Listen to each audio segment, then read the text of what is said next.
السلام علیکم. پاکستان ایکسپیرینس کی 4 سال کی جرنی میں ہم آج تک کراچی میں کسی کے پاس نہیں گئے, لیکن ایک ہی انسان ہے پورے پاکستان میں جس کے لیے ہمارے دل میں اتنا عزت اور احترام ہے کہ ہم 7 سمندر پار تو نہیں 7 دریا پار کم از کم کراچی سے جہلم آ گئے ہیں. ہمارے 4th year anniversary podcast special engineer Muhammad Ali Mirza نے ہمیں وقت دیا. Sir thank you so much. کیسے ہیں آپ؟ جزاک اللہ خیرا. الحمدللہ لا حول ولا قوت الا باللہ. اللہم صلی علی محمد وعلی آل محمد.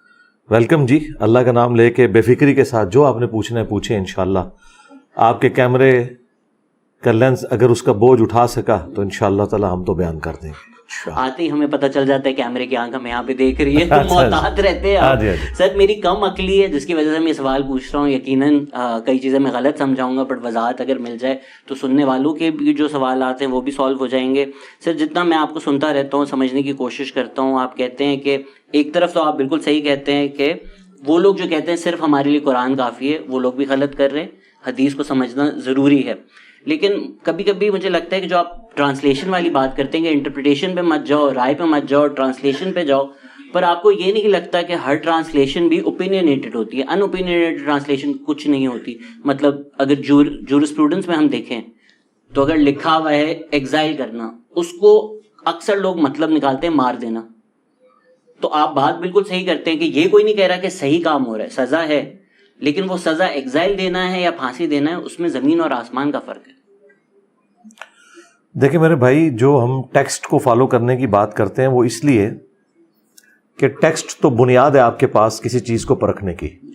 اگر اسلام کے پاس کوئی ایسی کتاب ہوتی جو کسی دوسری زبان سے ٹرانسلیٹ ہو کر انڈائریکٹلی ہم تک پہنچی ہوتی, جس طرح کہ ہمارے پاس جو بائبل ہے وہ اوریجنل ہیبرو لینگویج میں دنیا میں نہیں ہے, اس کا سب سے جو قدیم نسخہ ہے وہ گریک لینگویج کے اندر ہے, اور وہ بھی ترجمہ ہے اوریجنل کتاب کا, تو وہاں تو چانسز ہیں کہ 2 نمبری ہو جائے گی.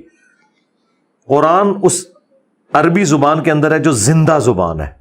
اس وقت بھی دنیا میں صرف 1.5 کروڑ کرسچنز ہیں جن کی مدر ٹنگ جو ہے وہ عربی زبان ہے. چلے مسلمان تو 2 نمبری کر سکتا ہے, آپ ایک کرسچن سے تو پوچھ سکتے ہیں قرآن کی اس آیت کا مطلب کیا ہے, اس کو کسی ڈکشنری کو کھولنے کی ضرورت نہیں پڑے گی, اس کی اپنی زبان ہے جس طرح ہمارے لیے اردو یا پنجابی ہے. اور پھر قرآن میں کوئی اتنے زیادہ شستہ الفاظ استعمال نہیں ہوئے مشکل کہ جو ایک عام آدمی کو سمجھنا ہے. حدیث کی عربی لنگوسٹک پھر بھی تھوڑی مشکل ہے, قرآن بہت آسان عربی زبان میں روشن زبان کے اندر. اور اس میں آخری بات جو میں ایک انٹلیکچوئل مثال دیتا ہوں کہ آج اگر BBC اور CNN کے اوپر ایک پٹی چلتی ہے انگریزی کی, کیا یہ ہوتا ہے کہ افریقہ کا رہنے والا انسان اس کا کوئی اور معنی لیتا ہے, اور ٹرکی کا رہنے والا اور لیتا ہے, اور ملیشین اور لیتا ہے, اور پاکستانی اور لیتا ہے؟ ایک ہی مطلب لوگ لیتے ہیں.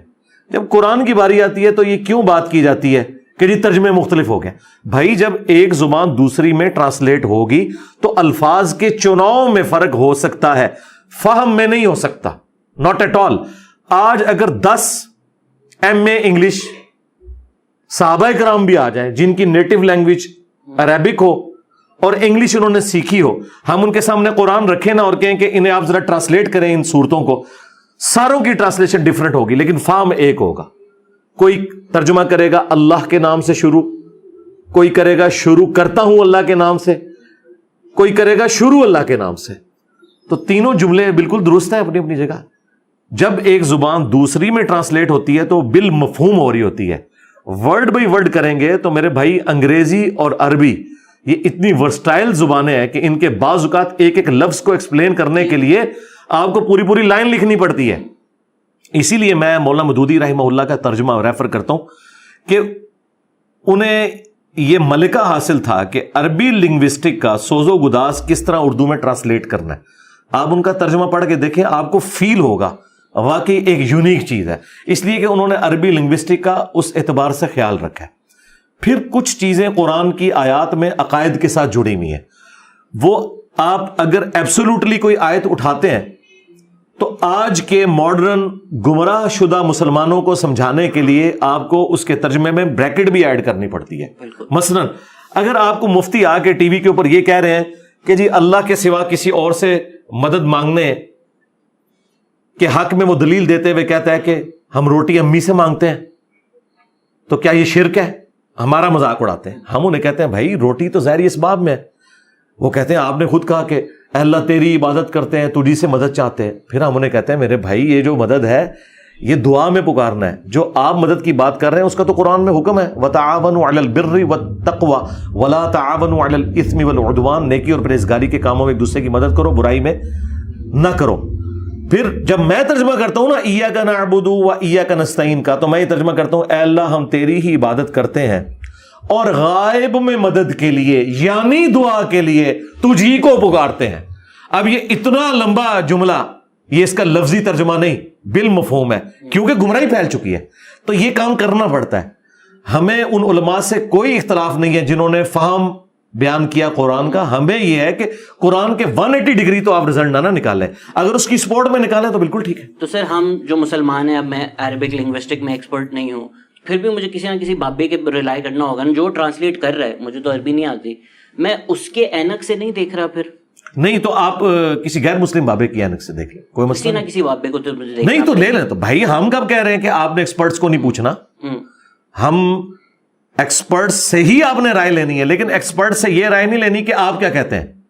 ٹرانسلیشن میں وہ نہیں انوالو ہوتا. ٹرانسلیشن میں اگر وہ ڈنڈی مارے گا نا تو اس کا طریقہ یہ ہے کہ آپ کسی ایک بک کی ٹرانسلیشن, قرآن کی تو اس وقت 100 سے زیادہ لینگویجز میں ہو چکی ہے, صرف اردو زبان میں درجنوں تراجم ہے. آپ 5-6 تراجم اٹھائیں, آپ کو پتا چل جائے گا کہ 8-9 بندے ایک ترجمہ کر رہے ہیں, اچانک ایک بندے نے آ کے بیچ میں پخ چھوڑ دیا, اور پھر کسی اور آیت میں 8-9 بندے کوئی اور ترجمہ کر رہے ہیں اور کسی دوسرے نے آگے پخ چھوڑ دی. وہ پتہ چل جائے گا, کوئی اتنا مشکل کام نہیں ہے. عربی زندہ زبان ہے. یہ قرآن کا معجزہ ہے کہ عربی آج تک زندہ ہے. اور یہ جو آپ کو پبلک میں مشہور کیا ہوا نا انہوں نے کہ قرآن کی عربک اور ہے اور اسٹیبلش عربک اور ہے, یہ بالکل غلط ہے. وہ تو میرے بھائی ہر زمانے میں نئی وکیبلری ایڈ ہوتی ہے. یعنی انٹرنیٹ کے لیے جو لفظ استعمال ہو رہا ہے تو وہ آپ کو قرآن میں تو نہیں ملے گا, حدیث میں تو نہیں ملے گا, وہ آج کے دور کی چیز ہے, اس کے لیے اس طریقے سے نام کوئی رکھا جائے گا. تو اس کا یہ مطلب تو نہیں کہ عربک چینج ہوگی ہے. چینج تب ہوگی جب پراپوزیشنز چینج ہو جائے, وہ تو آج بھی وہی ہیں. بیسک جو گفتگو کے انداز میں جو الفاظ استعمال ہوتے ہیں آج بھی وہی ہیں. آپ عربیوں سے پوچھ لیں کیا قرآن کی عربی اور اس عربی میں فرق ہے, وہ کہیں گے کوئی فرق نہیں ہے. تو سر آپ کو نہیں لگتا کہ لفظوں کے چناؤ میں اکثر فلسفہ بدل جاتا ہے؟ کیونکہ آپ نے کرتا ہے کبھی اگزامپل دیا, اکثر ہم جب خدا کو امیجن کرتے ہیں ہم جینڈر لیس کرتے ہیں, لیکن اکثر ان کو مرد بنا کر بتایا جاتا ہے یا کرتا کیا جاتا ہے. اس طرح اگر سورہ نساء کی اگزامپل ہے, اس میں پاکستان کو اکثر کوٹ کیا جاتا ہے اور اس سے یہ مفہوم نکالا جاتا ہے کہ بیوی کو مارنے کا حق ہے, جبکہ مفتی تقی عثمانی نے اس کو ٹرانسلیٹ کیا ہے ٹو بیٹ دیم. بٹ اکثر لوگ کرتے ہیں کہ نہیں, ٹو گو اوے, ہم ان کو دور بھیج سکتے ہیں. تو وہ ٹو بیٹ دیم سے, اب ویسے تو لفظوں کا ہے فرق, ایک پورا فلسفہ نکال دیتے ہیں کہ اچھا جی مرد حاکم ہے, پھر وہ عورت پہ ظلم بھی کر سکتا ہے, عورت کچھ نہیں کر سکتی. تو وہ ایک پوری فلسفی بنا دیتے ہیں اراؤنڈ دیٹ ورڈ چوائس. آپ نے یہ 2 سوال اکٹھے کر دیے, اس کو الگ الگ کریں. وہ جو پہلے والا پورشن تھا اس کو الگ کریں, اس کو میں بعد میں ٹچ کرتا ہوں. پہلی بات آپ نے کیا پوچھی تھی, جو یہ سٹارٹ کیا تھا آپ نے کوسچن؟ میں نے کہا تھا کہ ٹرانسلیشن سے اکثر لوگ فلسفی ڈرائیو کر لیتے ہیں لفظوں کے چناؤ سے. اس میں پہلی جو مثال آپ نے کیا دی تھی, یہ تو آپ نے دوسری مثال دی نا عورتوں کو بیٹ کرنے والی, اس سے پہلے آپ نے کیا ذکر کیا تھا؟ کرتا کہ جینڈر اگر آپ ایڈ کر رہے ہیں. اب یہیں پہ رک جائیں, مجھے بتائیں دنیا میں کس مسلمان کا یا ایون نان مسلم کا یہ عقیدہ ہے کہ اللہ کا کوئی جینڈر ہے؟ کسی کا نہیں ہے. کسی کا بھی عقیدہ نہیں کہ اللہ کا کوئی جینڈر ہے. کانسیپٹ کلیئر ہے. اچھا, اب میل اور فیمیل کے اعتبار سے میل کا سیگا اس لیے استعمال کیا جاتا ہے, تیسرا تو کوئی سیگا موجود ہی نہیں ہے نا, ہم کیسے کریں؟ میل کا سیگا اس لیے استعمال کیا جاتا ہے کہ میل بہرحال ڈومیننسی کا ایک سیگا ہے. عربی لنگوسٹک میں بھی ڈومیننٹ چیز کے لیے میل کا سیگا استعمال ہوتا تھا, اور آج بھی دنیا میں ڈومیننسی مانی جاتی ہے. بھلے کوئی کہے کہ مرد و عورت کے حقوق برابر ہیں, میں تو کہتا ہوں عورتوں کے حقوق زیادہ ہیں کیونکہ وہ پسا ہوا طبقہ ہے. لیکن یہ ایک یونیورسل حقیقت ہے کہ اولمپکس کے اندر بھی مردوں کی ہاکی کی ٹیم کا مقابلہ عورتوں کی ہاکی کی ٹیم کے ساتھ نہیں ہوتا, کیونکہ وہ اتنی سٹرانگ نہیں ہوتی جسم کے پوائنٹ آف ویو سے. اس طرح جب خاندانی ایک ادارہ وجود میں آتا ہے, اس کا حاکم اللہ نے بنایا ہے مرد کو. الرجال قوامون علی النساء, اللہ تعالیٰ نے مردوں کو عورت پہ حاکم بنایا ہے. تو چونکہ حاکمیت کا تصور اللہ کا بھی ہے, تو بہتر سیگا یہی ہو سکتا تھا. باقی آپ نے جو کہا کرتے ہیں, تو شستہ اردو کے اندر آپ تو کراچی کی بات کر رہے ہیں, کراچی میں تو آپ لوگ اپنے آپ کو بھی, ہم گئے تھے ہم نے پان لیا, تو ہم آپ کو سنگولر ہی سمجھتے ہیں. ہم اپنے آپ کو آپ بھی کہتے ہیں. ہاں, آپ اس سے بھی زیادہ پھیل جائیں تب بھی آپ کو ہم سنگولر کے سیگے سے ہی خطاب کریں گے. ہم جو آپ کے لیے ہم استعمال کرتے ہیں قرآن میں بھی ہے انا نحن نزلنا الذکر وانا لہ لحافظون، بے شک ہم ہی نے اس کتاب کو نازل کیا. تو یہ نہیں ہے کہ کوئی گاڈ ایک سے زیادہ ہے، یہ اللہ تعالیٰ نے اپنی شہنشاہیت کے اظہار کے لیے ہم کا صیغہ استعمال کیا. اسی طریقے سے مرد چونکہ ڈومیننٹ ہوتے ہیں اس لیے قرآن میں مذکر کے صیغے خدا کے لیے ہم استعمال کرتے ہیں، اور اللہ تعالیٰ نے خود بھی کیے ہیں. اللہ تعالیٰ نے قرآن کے اندر اپنے آپ کو مونس کے صیغوں کے ساتھ اٹیچ نہیں کیا. مخلوقات میں بھی ایک مخلوق ایسی ہے جس کا کوئی جینڈر نہیں، فرشتے. تو ہم نے کبھی نہیں کہا کہ جبرائیل علیہ السلام نبی صلی اللہ علیہ وآلہ وسلم کے پاس آتی تھی. پٹھان شاید کوئی کہہ دے آتی تھی، لیکن ہم کہتے ہیں آتے تھے یا آتا تھا. حالانکہ فرشتوں کا جینڈر نہیں، ان میں بھی میل اور میل والا چکر نہیں، لیکن ہم ان کو میل کی کیٹیگری میں فال کرواتے ہیں. تو یہ لنگوسٹک میں اسٹیبلش چیز ہے، اس میں کوئی پریشانی والی بات نہیں. اب آپ دوسرا سوال کریں. سورہ النساء کی اسپیسیفک ایگزامپل جو آپ کو بھی پتا ہوگا کہ ٹو بیٹ دیم اور ٹو سینڈ ہر اوے ایک بڑی ڈبیٹ ہے ان چیزوں میں. تو ویسے تو لفظوں کا چناؤ ہی ہے، لیکن اس سے لوگ فلسفے آخذ کر دیتے ہیں اور پھر وہ ایک پوری فلسفی بن جاتی ہے. جبکہ ہم اگر قرآن کو دیکھیں اور حدیث کو دیکھیں، فتووں کو دیکھیں ہسٹوریکلی، تو وہ نہیں اجازت دیتے کہ مرد مارتے رہیں جس طرح پاکستان میں انفارچونیٹلی ڈومیسٹک وائلنس کے کیسز ہوتا ہے. لیکن ہم نے وہ ایک فلسفہ بنا دیا ہے just based on specific word choice. نہیں، اس کی وجہ سے نہیں بنایا. اچھا، قرآن میں جو ڈائریکٹ حکم لکھے ہوئے ہیں ان کے بھی خلاف مسلمان چل رہے ہیں. تو قرآن کا اس میں کوئی لینا دینا نہیں. مجھے پہلی دفعہ حیرانگی ہوئی ہے کہ آپ یہ کہہ رہے ہیں کہ مسلمان فرقوں میں یہ نظریہ ایگزسٹ کرتا ہے کہ جو الفاظ قرآن میں سورہ النساء میں ہے اس سے مراد مارنا نہیں ہے. مارنا تو ہے. جو آپ یہ کہہ رہے ہیں نا الگ کرو، وہ الگ سے پہلے یہ آیا کہ اس کو اپنے بستر سے الگ کرو، پھر بھی نہ مانے تو اسے مارو. اب یہ مارنے کا لفظ موجود ہے وہاں پہ قرآن کے اندر، سورہ النساء کے اندر. وہ سب نے ترجمہ مارنا ہی کیا ہے. جو آپ پورشن ڈسکس کر رہے ہیں وہ الگ سے ہے، وہ اس سے پہلے والا پورشن ہے.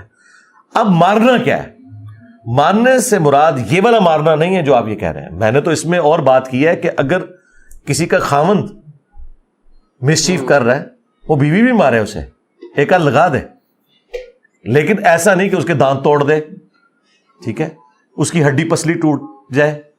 بچوں کو سرزنش کے طور پہ تھوڑا بہت کان کھینچ لینا، تھوڑا بہت مارنا، اس سے مراد وہ مارنا نہیں ہے کہ آپ نے اس کا جسم توڑ کے رکھ دینا. اسلام اس مارنے کی اجازت دیتا ہے، اور مجھے کوئی آر نہیں ہے کہ میں خام خواہ ایک لیپا پوتی کروں اور قرآن کو بدل دوں کہ نہیں مارنے کی بات نہیں کرتا، مارنے کی بات کرتا ہے. ٹھیک ہے، اسلام جو ہے حدود جاری کرنے کی بھی بات کرتا ہے. اب جو عورت اگنورینس میں ایک بدکاری کر بیٹھی ہے تو اسے کوڑے لگیں گے قرآن کے حکم کے تحت. ہاں، اگر اس کے ساتھ بالجبر ہوا ہے پھر ایسا نہیں ہوگا. اس طرح میاں بیوی کے ریلیشن شپ کے اندر اگر عورت نافرمانی کے اوپر اتری ہوئی ہے اور اس میں الفاظ ہے صراحتاً بے حیائی پر اتر آئے، تو مجھے بتائیں بے حیائی کون برداشت کرے گا؟ آج گورا بھی جب شادی کر لیتا ہے نا تو نہ عورت مرد کی بے وفائی برداشت کرتی ہے اور نہ مرد عورت کو، قتل کر دیتے ہیں. یہ اسلام نے بڑا رحم کیا کہ قتل نہیں کرنا بھائی، زیادہ سے زیادہ سرزنش کرنی ہے، بستر سے الگ کرنا ہے، کیونکہ عورت کو ایک بڑا تکبر ہوتا ہے کہ مرد میرے بغیر رہ نہیں سکتا. تو کچھ دن کے لیے عورت کو بستر سے الگ کریں، اس کے بعد بھی نہ مانے تو ماریں. یعنی یہ اسلام نے بجائے یہ کہ اسے اپنے سے ہمیشہ کے لیے فارغ کر دیں طلاق دے کے اور معاشرے کے اندر انارکی پھیل جائے، اس میں یہ ایک چھوٹا سا سلوشن رکھا ہے. اس میں مارنا پیٹنا وہ نہیں جو یہ چولہے پھٹتے ہیں، چہرے پہ نشانات پڑتے ہیں، اس کی پوری تفصیل آئی ہے. اور اس میں یہ ہے کہ چہرے پہ بھی نہیں آپ نے مارنا. بخاری مسلم میں حدیث ہے کوئی شخص چہرے پہ کسی کو نہ مارے. تو یہ مارنا جو ہے یہ ایک صرف تنبیہ کے طور پر ہے، کسی کے کان کھینچ دیے، کسی کو ہلکا سا یوں لگا دیے، بس یہ ہے، اس سے زیادہ نہیں. سر اس میں انٹرنیشنل اسلامک کاؤنسل آف فقہ ہے، ان کی ایک رولنگ ہے کہ ڈومیسٹک وائلنس کے اسلام میں کوئی گنجائش نہیں. جی میں بھی یہی کہتا ہوں. آٹومن امپائر کا 7ویں سینچری کا فتویٰ ہے السعود کا کہ اگر میاں نے ہاتھ اٹھایا تو اس وقت نکاح ٹوٹ جاتا ہے. نہیں، نکاح کو نہیں لکھا سر ہے ان کا فتویٰ. غلط ہے، ہم نہیں فتوے کو مانتے. یہ سب غلط ہے. نہیں غلط ہے، ظاہر ہے. دیکھیں ابن رشد نے تو یہ بھی کہا ہے کہ اگر آپ گھر پہ آئیں اور اپنی بیوی کو کسی اور مرد کے ساتھ دیکھیں تب بھی آپ مار نہیں سکتے، آپ ڈیورس کر سکتے. تو کس نے کہا کہ مار دیں؟ یہ سب غلط نہیں، مطلب قتل نہیں، آپ فزیکلی بھی نہیں مار سکتے. یہ ان کا ابن رشد، یہ سب غلط ہے. ٹھیک ہے. اب دیکھیں یہ بدکاری والا ایلیمنٹ آپ نے جو بات کی ہے نا، اس کے بعد تو بخاری مسلم میں ہے کہ طلاق کروا دی جائے گی. لیان والا معاملہ ہوگا تو بالکل نہیں مارنا چاہیے. آپ کی وہ اب بیوی نہیں، ٹھیک ہے، آپ اس کو چھوڑ دیں. اس کے بعد آپ اس کے اوپر کوئی ایسا معاملہ نہیں کریں گے، نہ اسے قتل کریں گے، نہ اسلام میں آنر کلنگ ہے، ہم نہیں مانتے. جو آپ نے ڈومیسٹک وائلنس کی بات کی، ہم نہیں مانتے اس وائلنس کو. یہ والا کام نہیں ہونا چاہیے جو کچھ ہو رہا ہے. لیکن میاں بیوی میں اگر یہ والے تھوڑے سے معاملات ہیں سرزنش کے طور پہ اگر کوئی کر لیتا ہے تو وہ جواز کی حد تک ہے, اور وہ یہ والا وائلنس نہیں ہے جو آپ یہ بات کر رہے ہیں. یہ اسی طریقے سے جیسے ایک باپ یا ایک ماں اپنے بیٹے کو یا بیٹی کو سرزنش کے طور پہ تھوڑا سا مار لیتی ہے, یہ وہ والا مارنا ہے, یہ دوسرے والا مارنا نہیں ہے. اور یہ ہم کو کسی کو ترغیب نہیں دلا رہے میرے بھائی. میری شادی کو آلموسٹ یعنی آپ سمجھ لیں 17-18 سال ہونے والے ہیں, تو میں نے تو کبھی اپنی بیوی کو نہیں مارا, نہ اس نے مجھے کبھی مارا. سر اس میں سنت میں بھی کوئی واقعہ نہیں آتا نا؟ نہیں آتا نا, وہاں تک نوبت ہی نہیں آئی ہے. نہیں ہمیں تو ان کو فالو کرنا چاہیے. اور میرے خیال سے الترمذی میں بھی لکھا ہوا ہے کہ he is best among you who is best to his wives. جی بالکل ٹھیک ہے, ایسا ہی ہونا چاہیے. تو ہمیں سیرت تو یہ بتائی جا رہی ہے کہ نہیں بالکل یہ اسی کو فالو کرنا چاہیے, یہاں تک نوبت آنی نہیں چاہیے. تو سر اسی اگر ہم پس منظر میں ہر چیز کو دیکھا جائے تو جنسی زیادتی جو ہے بیوی کے اوپر اس کو کیوں جسٹیفائی کیا جاتا ہے یا اس کی اجازت کیوں دی جاتی ہے, حد تک جب عورت کو اتنا حق دیا گیا ہے کہ اس کو مرد کی اگر شکل نہ پسند آئے یا جنسی پرفارمنس پوری مرد نہ کر سکے تو عورت کے پاس, اگر میں غلط ہوں تو پلیز اصلاح کیجیے, حق ہے کہ وہ اس کو چھوڑ سکتی ہے. تو اس زمرے میں جب اس کے پاس اتنا حق ہے کہ وہ جب چاہے اس کو چھوڑ سکتی ہے, ان وجہوں پہ جن کو ہم شاید امپورٹنٹ نہ سمجھیں کہ جی بدصورت ہے, اس پہ بھی ہمیں واقع نظر آتے ہیں, اگر میں غلط ہوں اگین اصلاح کیجیے, پھر کیوں لوگ کہتے ہیں کہ نہیں پھر جنسی زیادتی ہو سکتی ہے؟ اگر بیوی کے پاس چھوڑنے کا اتنا حق ہے تو وہ کیوں ہر رات اتنا ظلم برداشت کرے گی؟ نہ کرے, کس نے کہا ہے, اس کا رائٹ ہے. میری تو اس کے اوپر ویڈیو بھی ریکارڈ ہے کہ جو عورتیں پورا دن مشقت اٹھاتی ہیں, پوری فیملی کو سنبھالتی ہیں, ایک بیمار عورت اپنے خاوند اور بچوں کو سنبھال لیتی ہے, لیکن پورا خاندان مل کے ایک بیمار عورت کو نہیں سنبھال سکتا. یہ تو ایک المیہ ہے اس معاشرے کا. مرد بیمار ہو جائے, ایک عورت پوری زندگی اس کے ساتھ زندگی گزارتی ہے اس کی خدمت کرتے ہوئے, عورت بیمار ہو جائے تو مرد اسے طلاق دے کے سائڈ پہ کر دیتا ہے. اس سے بھی بڑھ کے کسی کا خامند فوت ہو جاتا ہے, یہ معاشرہ اسے دوسری شادی کی اجازت نہیں دیتا, اور مرد جو ہے وہ اسی دن رشتہ تلاش کرنا شروع کر دیتا ہے. تو یہ ہے, ہم کب کہہ رہے ہیں غلط ہو رہا ہے, اور لوگوں کو ایجوکیٹ کرنا چاہیے کہ ایک دوسرے کو سپیس دیں. اور وہ ترغیب کے طور پر اسلام نے کہا ہے کہ مرد کو اکوموڈیٹ کرے عورت, اس میں ظاہر ہے کہ اس سے بڑی خرابی سے بچنے کے لیے. پھر اس قسم کے مرد پھر چھپ چھپا کے شادیاں کرتے ہیں یا بدکاری کے اندر انوالو ہو جاتے ہیں, باقی معاملات ہوتے ہیں. اس میں ایک عورت اگر اکوموڈیٹ کر سکتی ہے تو کرے, اسے ترغیب دلائی گئی ہے. یہ اس کے اوپر اس اعتبار سے obligatory نہیں ہے کہ وہ یعنی اس پورے سسٹم میں اسے اگر کسی تکلیف کا اندیشہ ہے تو وہ زبردستی اکوموڈیٹ کرے. اور میرا خیال ہے مرد و عورت کی آپس میں اتنی انڈرسٹینڈنگ اس حوالے سے ہونی چاہیے. اور ظاہر اب میں کیمرے میں وہ ساری باتیں نہیں کر سکتا. اگر عورت مرد کے ساتھ اس طرح کا ریلیشن شپ کرنے کے لیے ایگری نہیں ہے نا, تو مرد بھی اس کے بعد پھر خاری کاٹتا ہے, اس میں سے نکلتا کچھ بھی نہیں ہے. تو بہتر یہ ہے کہ وہ اسے سپیس دے. تو آپ کہہ رہے ہیں کہ وہ جو زیادتی ہوتی ہے مجبوراً جبراً, جی نہیں کرنی چاہیے, نہیں کرنی چاہیے, نہیں کرنی چاہیے, اجازت نہیں ہے, نہیں اجازت نہیں ہے, غلط ہے اس میں بالکل غلط نہیں ہے. سر اس میں طلاق کا بھی کیونکہ ذکر آ چکا ہے, ایک جتنا میں نے ریسرچ کیا ہے, اگر میں غلط ہوں تو ہر دفعہ اصلاح میری ضرور کیجیے گا, اس میں اصلاح کروانے ہی آیا ہوں, کہ اکثر لوگ کہتے ہیں کہ جو چیزیں اللہ, آپ کو لگتا ہے عورتوں نے اپنا نمائندہ بنا کے بھیجا ہے, کوئی مرد کے حقوق کی بھی بات کریں. سر آج تک کوئی آیا نہیں تھا تو میں یہاں سے کہوں صرف ایسی باتیں کرنے کے لیے. نہیں سر, ڈیورس جو ہے وہ دونوں طرف آپ کا بھی اس پہ بیان ہے کہ جو مرد جان بوجھ کر کہ جی 90 دن آپ کو دیے میں تو 80 دن میں ٹارچر کرنے کے لیے غلط کر رہے ہیں, بدنیتی سے وہ کرے, اس چیز کو ہم سائڈ پہ رکھیں. نہیں اچھی بات ہے, میں تو محظوظ ہو رہا ہوں کہ جی چلیں کوئی عورتوں کے حقوق کی بھی بات ہوئی کرتے ہیں کہ اللہ نے جو چیزیں آپ کو حلال کی ہیں ان میں سے سب سے زیادہ ناپسند ان کو ڈیورس ہے. مجھے تو اس کی اوتھینٹک ٹریڈیشن ایک دفعہ ملی بھی نہیں. اگر نہیں, ابو داؤد کے اندر ہے, صحیح حدیث ہے.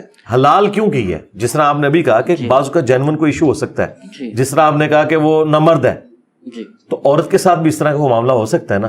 تو کیا وہ راستہ کھلا نہیں رکھنا چاہیے طلاق والا؟ ایک یہ ہے کہ خامد قتل ہی کر دے اپنی بیوی کو, ایک یہ ہے کہ وہ عورت کھلا لے کے سائڈ پہ ہو جائے, اتنا وہ ظلم کرنے والا ہے. تو طلاق کا راستہ صرف اجازت کے طور پر رکھا ہوا ہے, نہ کہ یہ کہ طلاق دی جائے. اس لیے کہا گیا کہ حلال چیزوں میں یہ سب سے ناپسندیدہ ہے, یعنی اللہ تعالیٰ کو یہ پسند نہیں ہے کہ مرد و عورت کی آپس میں علیحدگی ہو. لیکن اگر جینون کوئی ایسا معاملہ ہو جائے تو وہ قرآن میں ہے, اگر کوئی جینون کیس ہو جائے تو ٹھیک ہے, پھر علیحدگی اختیار کرو, اللہ تعالیٰ اسے کوئی اچھی اور بیوی دے دے گا, اس سے اچھا مرد دے دے گا. لیکن ڈسکریج اس لیے کیا گیا ہے کہ چھوٹی چھوٹی بات پہ ایسا معاملہ نہ ہو. جس طرح کہ صحیح مسلم میں حدیث ہے کہ شیطان کا تخت پانیوں پہ لگا ہوا ہے, شام کے وقت وہ جب میٹنگ کرتا ہے تو اپنے سارے چیلوں سے پوچھتا ہے, کوئی کہتا ہے آج میں نے فلاں برائی کرائی, فلاں کروائی, وہ خوش نہیں ہوتا. جب کوئی چیلا آگے بتاتا ہے آج میں نے میاں بیوی کے درمیان علیحدگی کروا دی ہے, تو وہ اسے گلے لگا کے ملتا ہے کہ اصل کام تو نے کیا. اسلام نہیں چاہتا کہ خاندانی نظام ٹوٹے. اسلام میں سب سے امپورٹنٹ چیز جو ہے وہ خاندانی نظام ہے, کیونکہ اسی سے آگے تربیت والا معاملہ ہونا ہے. تو اس لیے کہا گیا, دیکھیں کہ طلاق جائز تھی, وہ آپ بھی مانتے ہیں کہ یہ رائٹ ہونا چاہیے, لیکن دوسری طرف اللہ تعالیٰ نے اسے ناپسند فرمایا کہ آخری درجے تک کمپرومائز کرو. بخاری مسلم میں حدیث ہے, نبی علیہ السلام نے فرمایا عورت ٹیڑھی پسلی سے پیدا ہوئی ہے, اسے سیدھا کرنے کی کوشش نہ کرو, توڑ بیٹھو گے, اس کے ساتھ کمپرومائز کرو. ظاہر ہے کہ عورتوں کی زبان کا ایشو تو ہے, اور آپ دیکھتے ہیں وہ ہائپر بھی ذرا جلدی ہو جاتی ہیں, مرد میں برداشت زیادہ ہے. آپ شادی شدہ ہیں؟ نہیں, بٹ میں پریشان ہوا. نہیں, آپ شادی شدہ ہیں؟ پہلے مجھے یہ بتائیں نا, آپ شادی شدہ ہیں؟ ہاں تو ٹھیک ہے, پھر تو آپ کے سامنے میں کیا بات کروں. ٹھیک ہے, اب آپ نے یہ والے ٹاپک عورتوں پر تو مرد میں برداشت کیسے ہے. یہ شادی شدہ ہوتے تو پھر یہ ویڈیو جب اپلوڈ ہوتی تو سب سے پہلے آپ کو گھر سے ڈانٹ پڑتی کہ ادھر کیا باتیں کر رہا تھا, ادھر کیا کر رہا ہے. تو میرے بھائی جب آپ شادی شدہ لائف میں آئیں گے نا, پھر آپ کو پتا چلے گا کہ زندگی تھوڑی مختلف ہے. جس طرح آپ سمجھ رہے ہیں, کچھ چیزیں اللہ نے بلٹ ان انسان کے اندر کمزوریاں ڈال دی ہوئی ہیں. شادی کے بعد آپ کو احساس ہوگا کہ طلاق کا اختیار مرد کے پاس ہی ہونا چاہیے. عورت کے پاس ہو تو پہلے دن ہی طلاق ہو جائے, کیونکہ عورتوں کا ٹیمپرامنٹ جلدی لوز کر جاتا ہے. بٹ اگر اللہ نے دیا ہوا ہے تو وہ جو نکاح نامہ پہ کاٹتے ہیں وہ تو غلط کرتے ہیں. نہیں, اللہ نے کوئی نہیں دیا ہوا. اللہ نے مرد کو اختیار دیا ہے طلاق کا, اور خلا کا. خلا کا عورت کو دیا ہے, اور اس کے لیے وہ کورٹ کی طرف رجوع کرے گی. نکاح نامہ میں وہ جو کاٹتے ہیں وہ غلط کرتے ہیں. کون سا نکاح نامہ میں کیا کاٹتے ہیں؟ نکاح نامہ آپ نے دیکھا ہی نہیں ہے, آپ نے سنی سنائی باتیں. آپ کو لگتا ہے میرا اراؤنڈ بھی کسی کی شادی نہیں, مجھے بتائیں نا نکاح نامے پہ اور کیا کچھ لکھا ہوتا ہے. دوستوں کو تو سولی پہ چڑھایا ہوا ہے, خود نہیں چڑھا. اچھا, نہیں سولی پہ نہیں چڑھنا, یہ آپ کی زندگی شادی کے بعد شروع ہوگی. ابھی آپ کو اس دنیا کے وہ تلخ حقائق نہیں پتا, ان کا 10% ہی پتا ہے جو شادی کے بعد آپ کے اوپر اشکار ہوں گے. سب سے بڑی چیز کہ آپ کے ماں باپ کی جو خامی ہے نا, وہ آپ کو شادی کے بعد نظر آئیں گی. زندگی میں آپ کو کبھی ماں باپ کی خامیوں کا پتہ نہیں چلے گا جب تک آپ کی شادی نہ ہو, کیونکہ جب ان کی امپائر شیئر ہوگی نا, پھر آپ کو پتہ چلے گا. اور خوبیوں کا بھی اندازہ ہوگا, خامیوں کا بھی اور خوبیوں کا بھی, کہ میرے ماں باپ واقعی کمپرومائزنگ ہیں اس معاملے میں, جو ان کے اسپیکٹ پہلے آپ کو نظر نہیں آئے تھے. تو دونوں چیزیں نظر آئیں گی. تو ابھی بہت کچھ ہے, پھر رشتہ داریاں اور پھر آگے معاملات. تو یہ باتیں پھر میں شادی جی میرا خیال ہے آپ پھر آ کے کرتا ہوں. جو ٹرانسلیشن کی ہم بات کر رہے تھے سر, اس میں ایک اگر مجھے آپ پہلے بتا دیتے تو میں آپ کے پچھلے سوال بھی واپس لے لیتا. میں سوچ رہا ہوں اس کے بعد جا کے ڈائریکٹ نکاح ہی کروں. جی آپ نکاح کریں کے بعد. سر ایبروگیشن پرنسپل بھی ہے, وہ قرآن سمجھنے کے لیے اکثر لوگ کہتے ہیں کہ جو بعد میں آیات آئی ہیں, اگر وہاں کہیں تضاد نظر آتا ہے تو وہ پرانی والی کو ایبروگیٹ کر دیتا ہے, پرانی والی ڈیلیٹ ہو جاتی ہے. بٹ بہت سارے جورسٹ ہیں جو کہتے ہیں کہ اللہ کو پتا تھا کہ بعد میں یہ آنے والی ہے, تو وہ کیوں ایسی کوئی آیات دیں گے جو بعد میں انہوں نے نگیٹ کرنی ہے یا ایبروگیٹ کرنی ہے. تو وہ کہتے ہیں ایبروگیشن پرنسپل غلط ہے. یہ جورسپروڈنس میں ڈیبیٹ ہے, آپ کی کیا رائے ہے اس کے اوپر؟ 5 ہی آیات ہیں جی جو منسوخ ہوئی ہیں قرآن کی, اور ان کی ناسخ آیات بھی قرآن کے اندر موجود ہیں. ہم یہ کہتے ہیں کہ وہ اپنے وقت کے لیے تھی. یہ بات کرنا کہ اللہ تعالیٰ کو پتا تھا, اس کا جواب بھی اللہ نے دیا ہے کہ اللہ تعالیٰ ہر چیز پر قدرت رکھتا ہے. سورہ البقرہ میں ہے کہ ہم کوئی آیت منسوخ کر دیں, کوئی نئی آیت لے آئیں, تو اس سے بہتر ہم آیت لے آئیں گے, اس لیے کہ اللہ تعالیٰ ہر چیز کے اوپر قادر ہے. یہ سورۃ البقرہ میں اللہ نے اس کو خود بیان فرما دیا. اس سے اللہ تعالیٰ کا علم غیب کوئی چیلنج نہیں ہوتا. حالات و واقعات کے پوائنٹ آف ویو سے عرب کے اس معاشرے کے اندر پہلے اسٹیج میں یہی بات ہونی چاہیے تھی کہ شراب کے فائدے بھی ہیں اور نقصان بھی ہیں, لیکن نقصان زیادہ ہے. اس کا یہ مطلب نہیں کہ اللہ تعالیٰ شراب کو اس وقت حلال سمجھتا تھا, نہیں, اسٹیپ وائز الٹیمیٹلی پھر اللہ تعالیٰ نے اسے حرام کیا. تو ان آیات کا کیا جواب دیں گے؟ اسی طریقے سے اللہ تعالیٰ نے پہلے وصیت کرنا فرض کیا سورۃ البقرہ میں, اور بعد میں سورہ النساء میں اللہ تعالیٰ نے وراثت کی خود ڈویژن کر کے بتا دی کہ اس طریقے سے وراثت آٹومیٹیکلی ہوگی, اب وصیت کی ضرورت نہیں رہی.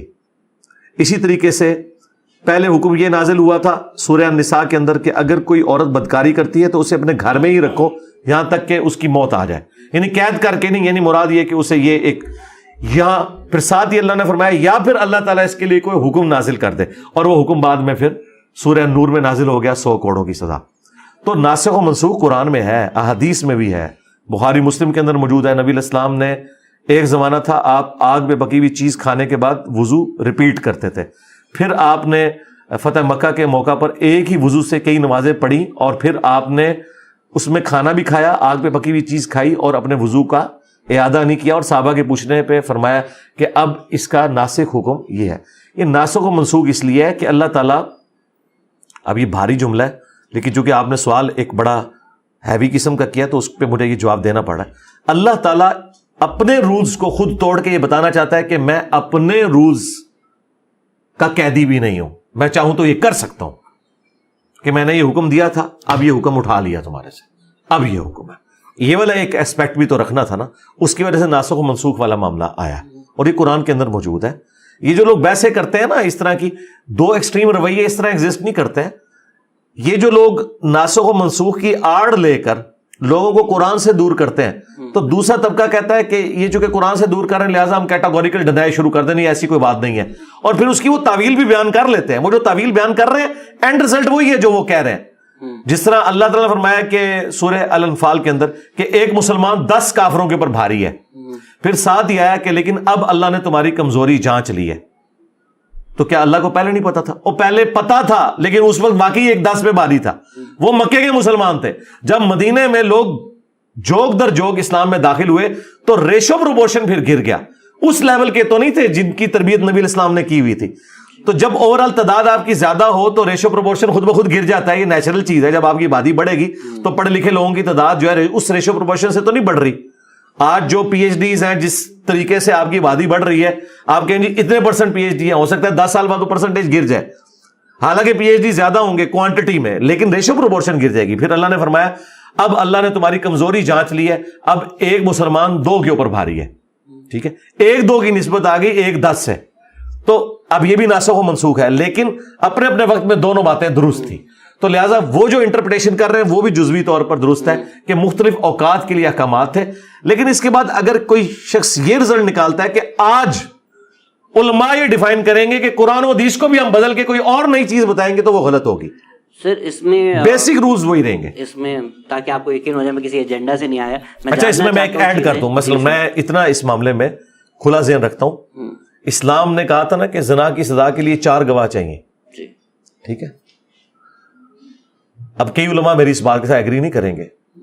وہ کہیں گے جی وہ صحابہ کرام کو 3 گواہ بھی ملے تب بھی انہوں نے 4 پورے نہ ہونے پر الٹا انہی کو کوڑے لگوائے. ٹھیک ہے, ان کے پاس یہ ریسورسز تھے. لیکن مجھے بتائیں اگر آپ کے پاس 4 گواہ نہیں ہے اور آپ کے پاس ویڈیو آ جاتی ہے اور اس کا فرینزک بھی ٹھیک ہو جاتا ہے, تو پھر کیا 4 گواہوں کی ضرورت رہے گی؟ سر اگر مجھ سے واقعی یہ سوال پوچھ رہے ہیں تو میں, کیونکہ میں نے ظاہری بات ہے آپ کی طرح اتنا اسلام نہیں پڑھا, اسلامک جورسپروڈنس پڑھی ہے سمجھنے کے لیے. قانون میں ہمیں پڑھنی پڑتی ہے, شیخ کمال الدین سے پڑھا تھا میں نے. اگر اس سے مفہوم نکالا جائے تو دنیا بھر میں پبلک فورنیکیشن لاز ہوتے ہیں کہ آپ نے اگر پبلکلی کیا ہے, اتنا عام کیا ہے کہ 4 گواہ آرام سے دیکھ لیں. ورنہ تو اگر کوئی اپنے کمرے میں کر رہا ہے, انلیس کچھ ایک طرح کا پرورژن ہو, 4 لوگوں کو بٹھا کر اس طرح کے واقعات ہوتے نہیں ہیں. تو میں نے تو ہمیشہ سے اسی طرح سمجھا تھا کہ یہ قانون پبلک زنا کے لیے کہ آپ اس طرح بے حیائی پھیلا رہے ہیں تو سب یہی کہتے آرام سے دیکھ لیں. ہم نے کب کہا ہے کہ کسی نے اگر چھپ کر بدکاری کی ہے تو اسے سزا دی جائے گی؟ لیک ویڈیو پہ تو نہیں لگے گی نا وہ سزا, رائٹ؟ نہیں, لیک ویڈیو پہ اگر ایک بندہ آ کے دعویٰ کر رہا ہے کہ میرے ساتھ زیادتی کی ہے جی, پھر آپ کیا کریں گے؟ ایک عورت جس کے ساتھ جبرن زیادتی ہوئی ہے اس کے پاس کوئی گواہ نہیں اور ویڈیو لے آتی ہے, تو آپ اس پہ ایکٹ نہیں کریں گے کیا؟ ہاں, لیکن اگر آپ سے کوئی کہے کہ قرآن میں تو لکھا 4 گواہ, تو آپ ویڈیو پہ کیوں ایکٹ کر رہے ہیں؟ تو آپ یہ کہیں گے کہ میں نے اللہ کا رول نہیں بدلا, 100 کروڑوں کی سزا میں قرآن سے لوں گا. اس تک پہنچنے کے لیے جو طریقہ اڈاپٹ کیا ہے وہ ماڈرن بھی ہو سکتا ہے, اس میں ڈی این اے ٹیسٹ بھی ہو سکتا ہے. دیکھیں نا وہ جو عمران والا کیس ہوا تھا قصور کے اندر, ملینز آف روپیز پاکستان کے لگے, پھر الٹیمیٹلی وہ ایک بندہ نکلا اس میں سے, وہ ڈی این اے ٹیسٹ ہوئے. تو ہم اس زینب قتل کیس جسے کہا جاتا ہے مشہور زمانہ, اس حد تک پہنچنے کے لیے کوئی ماڈرن ذرائع آپ استعمال کرتے ہیں تو اس کی بھی ہم اجازت سمجھتے ہیں, وہ ذرائع اڈاپٹ کیے جا سکتے ہیں. آپ میرے اس انالیسس سے اگری کرتے ہیں کہ جو حد والا قانون ہے یا سزا ہے وہ پرائیویٹ زنا کے لیے نہیں, پبلک, لیکن جب پبلک ہو گیا تو پھر تو اس کے اوپر پبلک اپلائی ہونی چاہیے ڈیٹرنس کے لیے. تو سر اس میں وہ جو لوگ ویڈیوز بنا کر آج کل انفارچونیٹلی لیک کر رہے ہیں, ایک واقعہ اگر تصدیق شدہ نہیں ہے تو وہ یہ بھی مجھے بتا دیجیے. حضرت عمر کا واقعہ ہے کہ انہوں نے ایک دفعہ چھلانگ مار کر لوگ اندر شراب پی رہے تھے اور بولا تم لوگ شراب پی رہے ہو, تو انہوں نے آگے سے کہا کہ آپ اندر کیسے آئے. This was not allowed. تو اگر آپ کسی کے ہوٹل کے کمرے میں کیمرہ ڈال رہے ہیں, isn't that akin to کہ آپ نہیں, ایسا کرنا نہیں چاہیے, ایسا کرنا نہیں چاہیے, بالکل نہیں کرنا چاہیے. لیکن اگر کوئی بے حیائی کا اڈا چلا رہا ہے اور کوئی صحافی ان کے اس اڈے کو ایکسپوز کرے کہ یہ ہمارے معاشرے کو خراب کر رہے ہیں اور اس کے لیے کوئی ویڈیو بنا لیتا ہے تو وہ بہت نیکی کا کام کر رہا ہے. کاروباری اگر کوئی کر جی, کاروبار کی بات آج کل تو لوگ یہ نہیں, کاروبار ہے سرکار. کراچی گڑھ بنا ہوا ہے, نہیں کاروبار جی, فیصلہ آباد گڑھ بنا ہوا ہے, پہلے نمبر پہ آیا ہوا ہے فیصلہ آباد دنیا میں. ہاں, یہ ساری بے حیائی کی جو ویب سائٹس کھلی ہوئی آج کل تو لوگوں نے لٹرلی اس کو عام بنا دیا ہے. چلیں آپ لوگوں کو طریقے نہ بتائیں میرے بھائی, پہلے تو آپ اپنا نکاح کروائیں پھر اس طرح کی بہکی باتیں کریں. اچھا سر, چلے پھر اس پہ رولز بھی آ جاتے ہیں. سر قرآن نے کہا ہے کہ اللہ نے گارنٹی لی ہے کہ میں حفاظت کروں گا, جو لفظ لکھے ہوئے ہیں وہ بالکل اسی طرح سے ہوں گے. حدیث میں ہمیں اکثر اوتھینٹک حدیث اور ضعیف حدیث کا فرق بتائے بغیر لوگ حدیث پڑھاتے ہیں, بتاتے ہیں, یا ہماری رسپانسبلٹی چھوڑ دیتے ہیں کہ اگر کسی نے کوئی حدیث کوٹ کی ہے ہم جا کے سرچ کریں کہ اوتھینٹک ہے یا نہیں. تو آپ کو لگ رہا ہے کہ ہم غلط طریقے سے حدیث پڑھا رہے ہیں؟ دیکھیں, صحیح مسلم کے مقدمے میں امام مسلم نے لکھا ہے کہ جو لوگ اپنی کتابوں میں اور اپنے زمانے کے ان بزرگوں کو انہوں نے کہا ہے, تو وہ بہت بڑے بڑے محدثین ہیں, میں ان کے نام نہیں لیتا, یقیناً ان کے زمانے کے جو لوگ جنہوں نے ہزاروں حدیثیں جمع کی ہیں وہ انہی کو کہہ رہے تھے. ان کا ہمارے زمانے میں جو لوگ کثرت کے ساتھ احادیث جمع کر رہے ہیں اور اس کا فرق نہیں کر رہے کہ یہ صحیح ہے ضعیف, ایسے علماء وہ یہ چاہتے ہیں کہ وہ لوگوں کے سامنے اپنا علمی روب جھاڑیں کہ ہم نے اتنی حدیثیں جمع کر لی. انہوں نے کہا ایسے علماء جاہل کہلانے کے حقدار ہیں میرے نزدیک.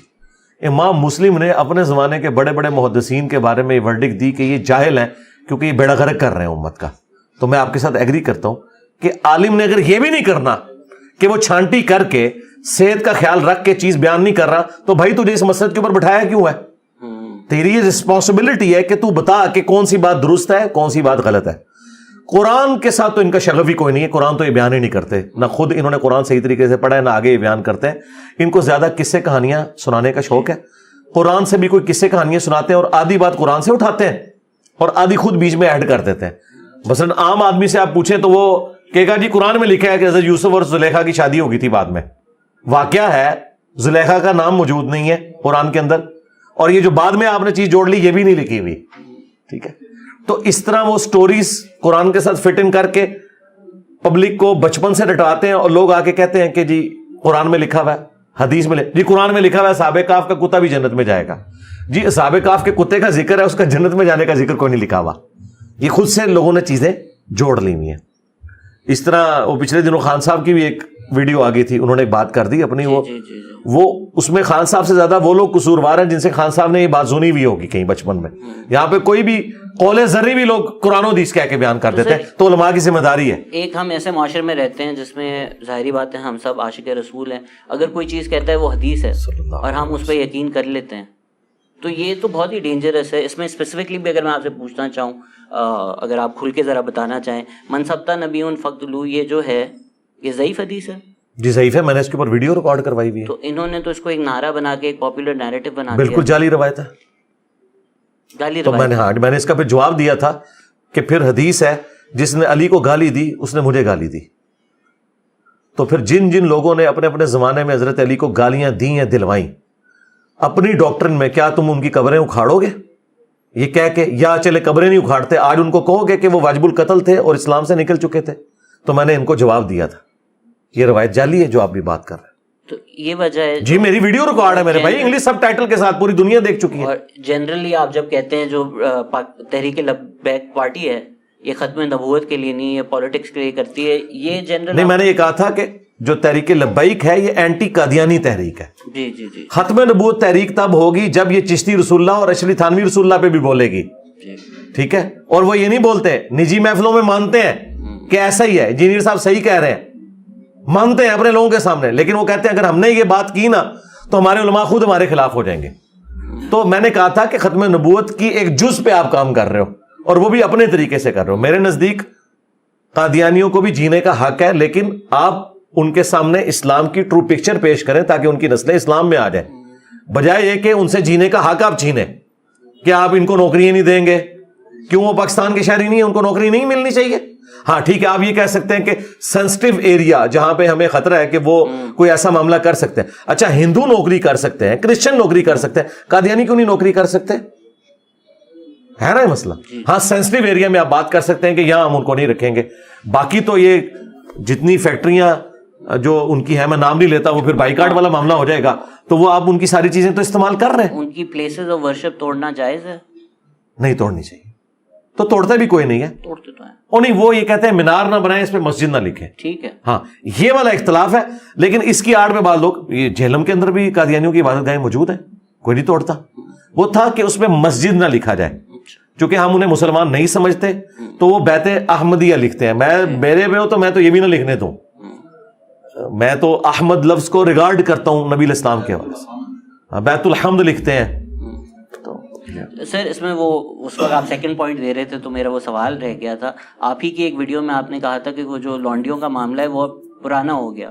تو جہاں تک میرا علم ہے وہ اجماع ہوا تھا کہ یہ چیز اب نہیں ہوگی. تو اگر ایک چیز کی اجازت دی گئی ہے اس کو اجماع کیسے ڈینائی کر سکتا ہے؟ اگر اس کی اجازت نہیں, اجماع نہیں توڑا, آبسلیٹ ہو گیا, اب وہ ہوئے ہی نہیں دوبارہ. بٹ ہمیں اجازت تو ہونی چاہیے کانکیوبائنس کی, اگر اسلام میں دی ہوئی اجازت, وہ آبسلیٹ کیسے ہو سکتا ہے؟ آبسلیٹ اس لیے ہوگی کہ اب وہ والے سارے معاملات ختم ہو چکے نا جی. وہ تو اس زمانے میں جب جنگیں ہوئیں, ان جنگوں میں جو عورتیں لڑنی آتی تھیں وہ جنگی قیدی بنائی جاتی تھی, اور وہ بھی خلیفۃ المسلمین کی ایما کے اوپر انہیں تقسیم کیا جاتا تھا.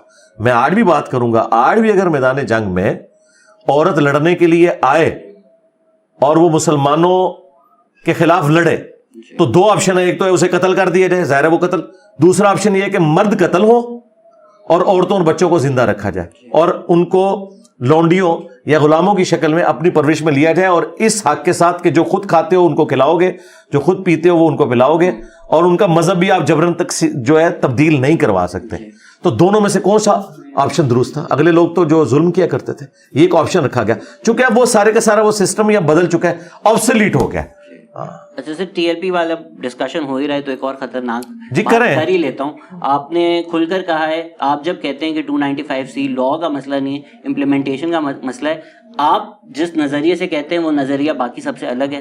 آپ اس نظریے سے کہتے ہیں کہ فورگیونیس کی اجازت ہے, جو کہ لوگ نہیں دیتے. آپ نے حد تک یہ بھی کہا کہ حنیف قریشی نے کہا تھا کہ اگر 100 میں سے 99 مطلب کفر کے نکلے اور ایک مطلب اسلام کا نکلے تو آپ نے ازیوم کرنا ہے وہ اسلام کا مطلب ہے. حد تک یہاں پر تو کسی کا مطلب نہ بھی ہو تو مطلب بنا کر اس کے خلاف کیمپین چلا دی جاتی ہے. غلط ہے, ایسے نہیں ہونا چاہیے. اور دوسرا, علماء کا کام نہیں وہ ڈیسائیڈ کرے کون سی چیز گستاخی ہے یا کون سی نہیں ہے, یہ جج کا کام ہے. اور جج بھی وہ جو ان بائزڈ ہو, جو دلائل کی بنیاد کے اوپر فیصلہ کرے. آپ دیکھیں جوڈیشری میں ہر طرح کی چیزیں ڈسکس ہوتی ہیں, تو جج حرفن مولا تو نہیں ہوتا لیکن جیک آف آل ہوتا ہے, ماسٹر آف نن لیکن جیک آف آل ہوتا ہے, اس اعتبار سے کہ اس کے سامنے اگر کوئی میڈیکل کا کیس آیا وہ دونوں طرف کے دلائل سن کے کمپیٹنسی رکھتا ہے کہ وہ فیصلہ کر سکتا ہے. اس طرح میرا خیال ہے کہ اگر ہم جج کے سامنے کسی کے جملے کے اعتبار سے ڈسکشن کریں تو وہ دلائل کی بنیاد پہ سمجھ لے گا کہ یہ بکس کے پوائنٹ آف ویو سے یہ چیز گستاخی ہے یا نہیں ہے. تو میرا خیال ہے یہ اکثر گستاخی والے کیسز فارغ ہو جائیں گے. بالکل غلط ہے, یہ تو الفاظ کے اوپر گستاخی کا فتویٰ لگا دیتے ہیں اور یہ الفاظ کے چناؤ کو بے حرمتی بتاتے ہیں. حالانکہ ہم اس طرح کے الفاظ کے چناؤ قرآن و سنت میں بھی دکھائیں گے کہ صحابہ کرام اس طرح کے الفاظ استعمال کر لیا کرتے تھے بات کو سمجھانے کے لیے. بات کو سمجھانے کے لیے بعض اوقات اس طرح کی ایگزامپل دینی پڑتی ہے کہ جو عام آدمی اسے گستاخی سمجھ رہا ہوتا ہے کیونکہ اسے سکھایا گیا کہ یہ گستاخی ہے. میں آپ کو بتاؤں, منسٹری آف ریلیجس افیئر سے مجھے ایک میڈم کی کال آئی اور وہ آفیسر تھی اور مجھے کہنے لگی سر میں پی ایچ ڈی کر رہی ہوں اسلامیات میں. وہ آپ نے ایک ویڈیو کے اندر یہ کئی سال پہلے کی بات ہے, گستاخی کرتی ہے. میں نے کہا کیا گستاخی کی ہے؟ تو وہ کہنے لگی کہ آپ نے ایک ویڈیو میں بات کی تھی کہ سیدنا علی رضی اللہ تعالیٰ عنہ نے جب حضرت ابو بکر کو بلایا 6 مہینے کے بعد تو انہوں نے ایک جملہ ان سے بولا کہ اللہ تعالیٰ نے جو آپ کو یہ فضیلت دی ہے ہم آپ سے حسد نہیں کرتے, لیکن اہل بیت رسول کے ناطے کیا ہمارا حق نہیں تھا کہ آپ بھی ہمیں بھی اس مشورے میں شامل کرتے؟ یہ حدیث بخاری مسلم میں. اس میں حضرت ابوبکر رو پڑے. تو حضرت علی نے کہا کہ بس دیٹس آل, آپ مسجد میں جائیں, میں اعلانیہ آپ کی بیعت کروں گا. اور پھر زور کی نماز کے بعد پہلے سیدنا ابوبکر ممبر پہ چڑھے, انہوں نے حضرت علی کے فضائل بیان کیے اور بیعت نہ کرنے کی وجہ بتائی, اور پھر حضرت علی چڑھے, انہوں نے حضرت ابوبکر کے فضائل بیان کیے اور بیعت کرنے کی اناؤنسمنٹ کی. اب ظاہر ہے میں جب پنجابی لینگویج میں اپنی پبلک کو بتا رہا ہوں تو میں نے اس میں ایک جملہ بول دیا, میں نے کہا حضرت علی کو آپ دیکھیں کہ کتنے کمپرومائزنگ تھے. انہوں نے یہ نہیں کہا کہ حضرت اب آپ نے یہ سارا بیڑا غرق کر کے یا یہ معاملہ خراب کر کے میرے پاس اب آئے ہیں اور اب آپ اسے ڈیمانڈ کر رہے ہیں کہ میں بیعت کر لوں, جبکہ آپ اس سسٹم کے بینیفیشری ہو چکے ہیں. یہ حضرت علی نے نہیں کہا. ٹھیک ہے, آج کوئی دنیا دار ہوتا تو یہی کہتا کہ حضرت اب تو آپ سسٹم کے بینیفیشری ہیں. تو اس نے کہا یہ جو آپ نے کہا ہے انہوں نے نہیں کہا, تو یہ بھی گستاخی ہوگی. میں نے کہا پھر قرآن میں لکھا ہے یہ قرآن بکواس نہیں ہے, تو اللہ قرآن کی گستاخی کر رہا ہے. یہ نبی مجنون نہیں ہے, اللہ نبی کی گستاخی کر رہا ہے. یہ نبی شاعر نہیں ہے, یعنی وہ ساری گالیاں ریپیٹ کر کے جو کافر دیتے تھے اللہ ان کا ڈینائل کر رہا ہے ایک ایک گالی کو ریپیٹ کر کے. تو کیا گستاخی کر رہا ہے بھائی؟ بات اسی طریقے سے سمجھائی جاتی ہے. ان جاہلوں کا کوئی قرآن و سنت سے لینا دینا نہیں ہے. یعنی یہ لوگ چھوٹی چھوٹی بات کو گستاخی بنا دیتے ہیں, جبکہ صحابہ کرام اس طرح کی جب ڈسکشن کرتے تھے. ٹھیک ہے, اب دیکھیں سیدنا علی حضرت عمر کے میت کے اوپر ان کو مخاطب کر کے کہہ رہے ہیں کہ مجھے امید تھی اللہ سے کہ آپ اپنے 2 ساتھیوں سے جا ملیں گے, رسول اللہ اور حضرت ابو بکر. وہ 2 فرینڈز کہہ رہے ہیں ان کو. اب مجھے بتائیں کیا رسول اللہ فرینڈ ہے حضرت عمر کے؟ وہ تو ان کے پروفٹ ہیں, آقا ہیں. تم اپنے 2 ساتھیوں سے جا کے ملو گے. یعنی حضرت ابو بکر اور نبی علیہ السلام کو ایک جگہ رکھ رہے ہیں حضرت عمر. اس زمانے میں اگر یہ لوگ ہوتے یہ کہتے ہیں اے کہ تو کیتا بھائی تنو چاہیے سی ایک فرینڈ اور ایک آقا سے جا ملو گے. ان لوگوں کا اتنی سمجھدانی اتنی چھوٹی ہے. پھر حضرت ابوبکر کیا خطبہ دے رہے ہیں, جو تم میں محمد کی عبادت کرتا تھا جان لے محمد مر چکے.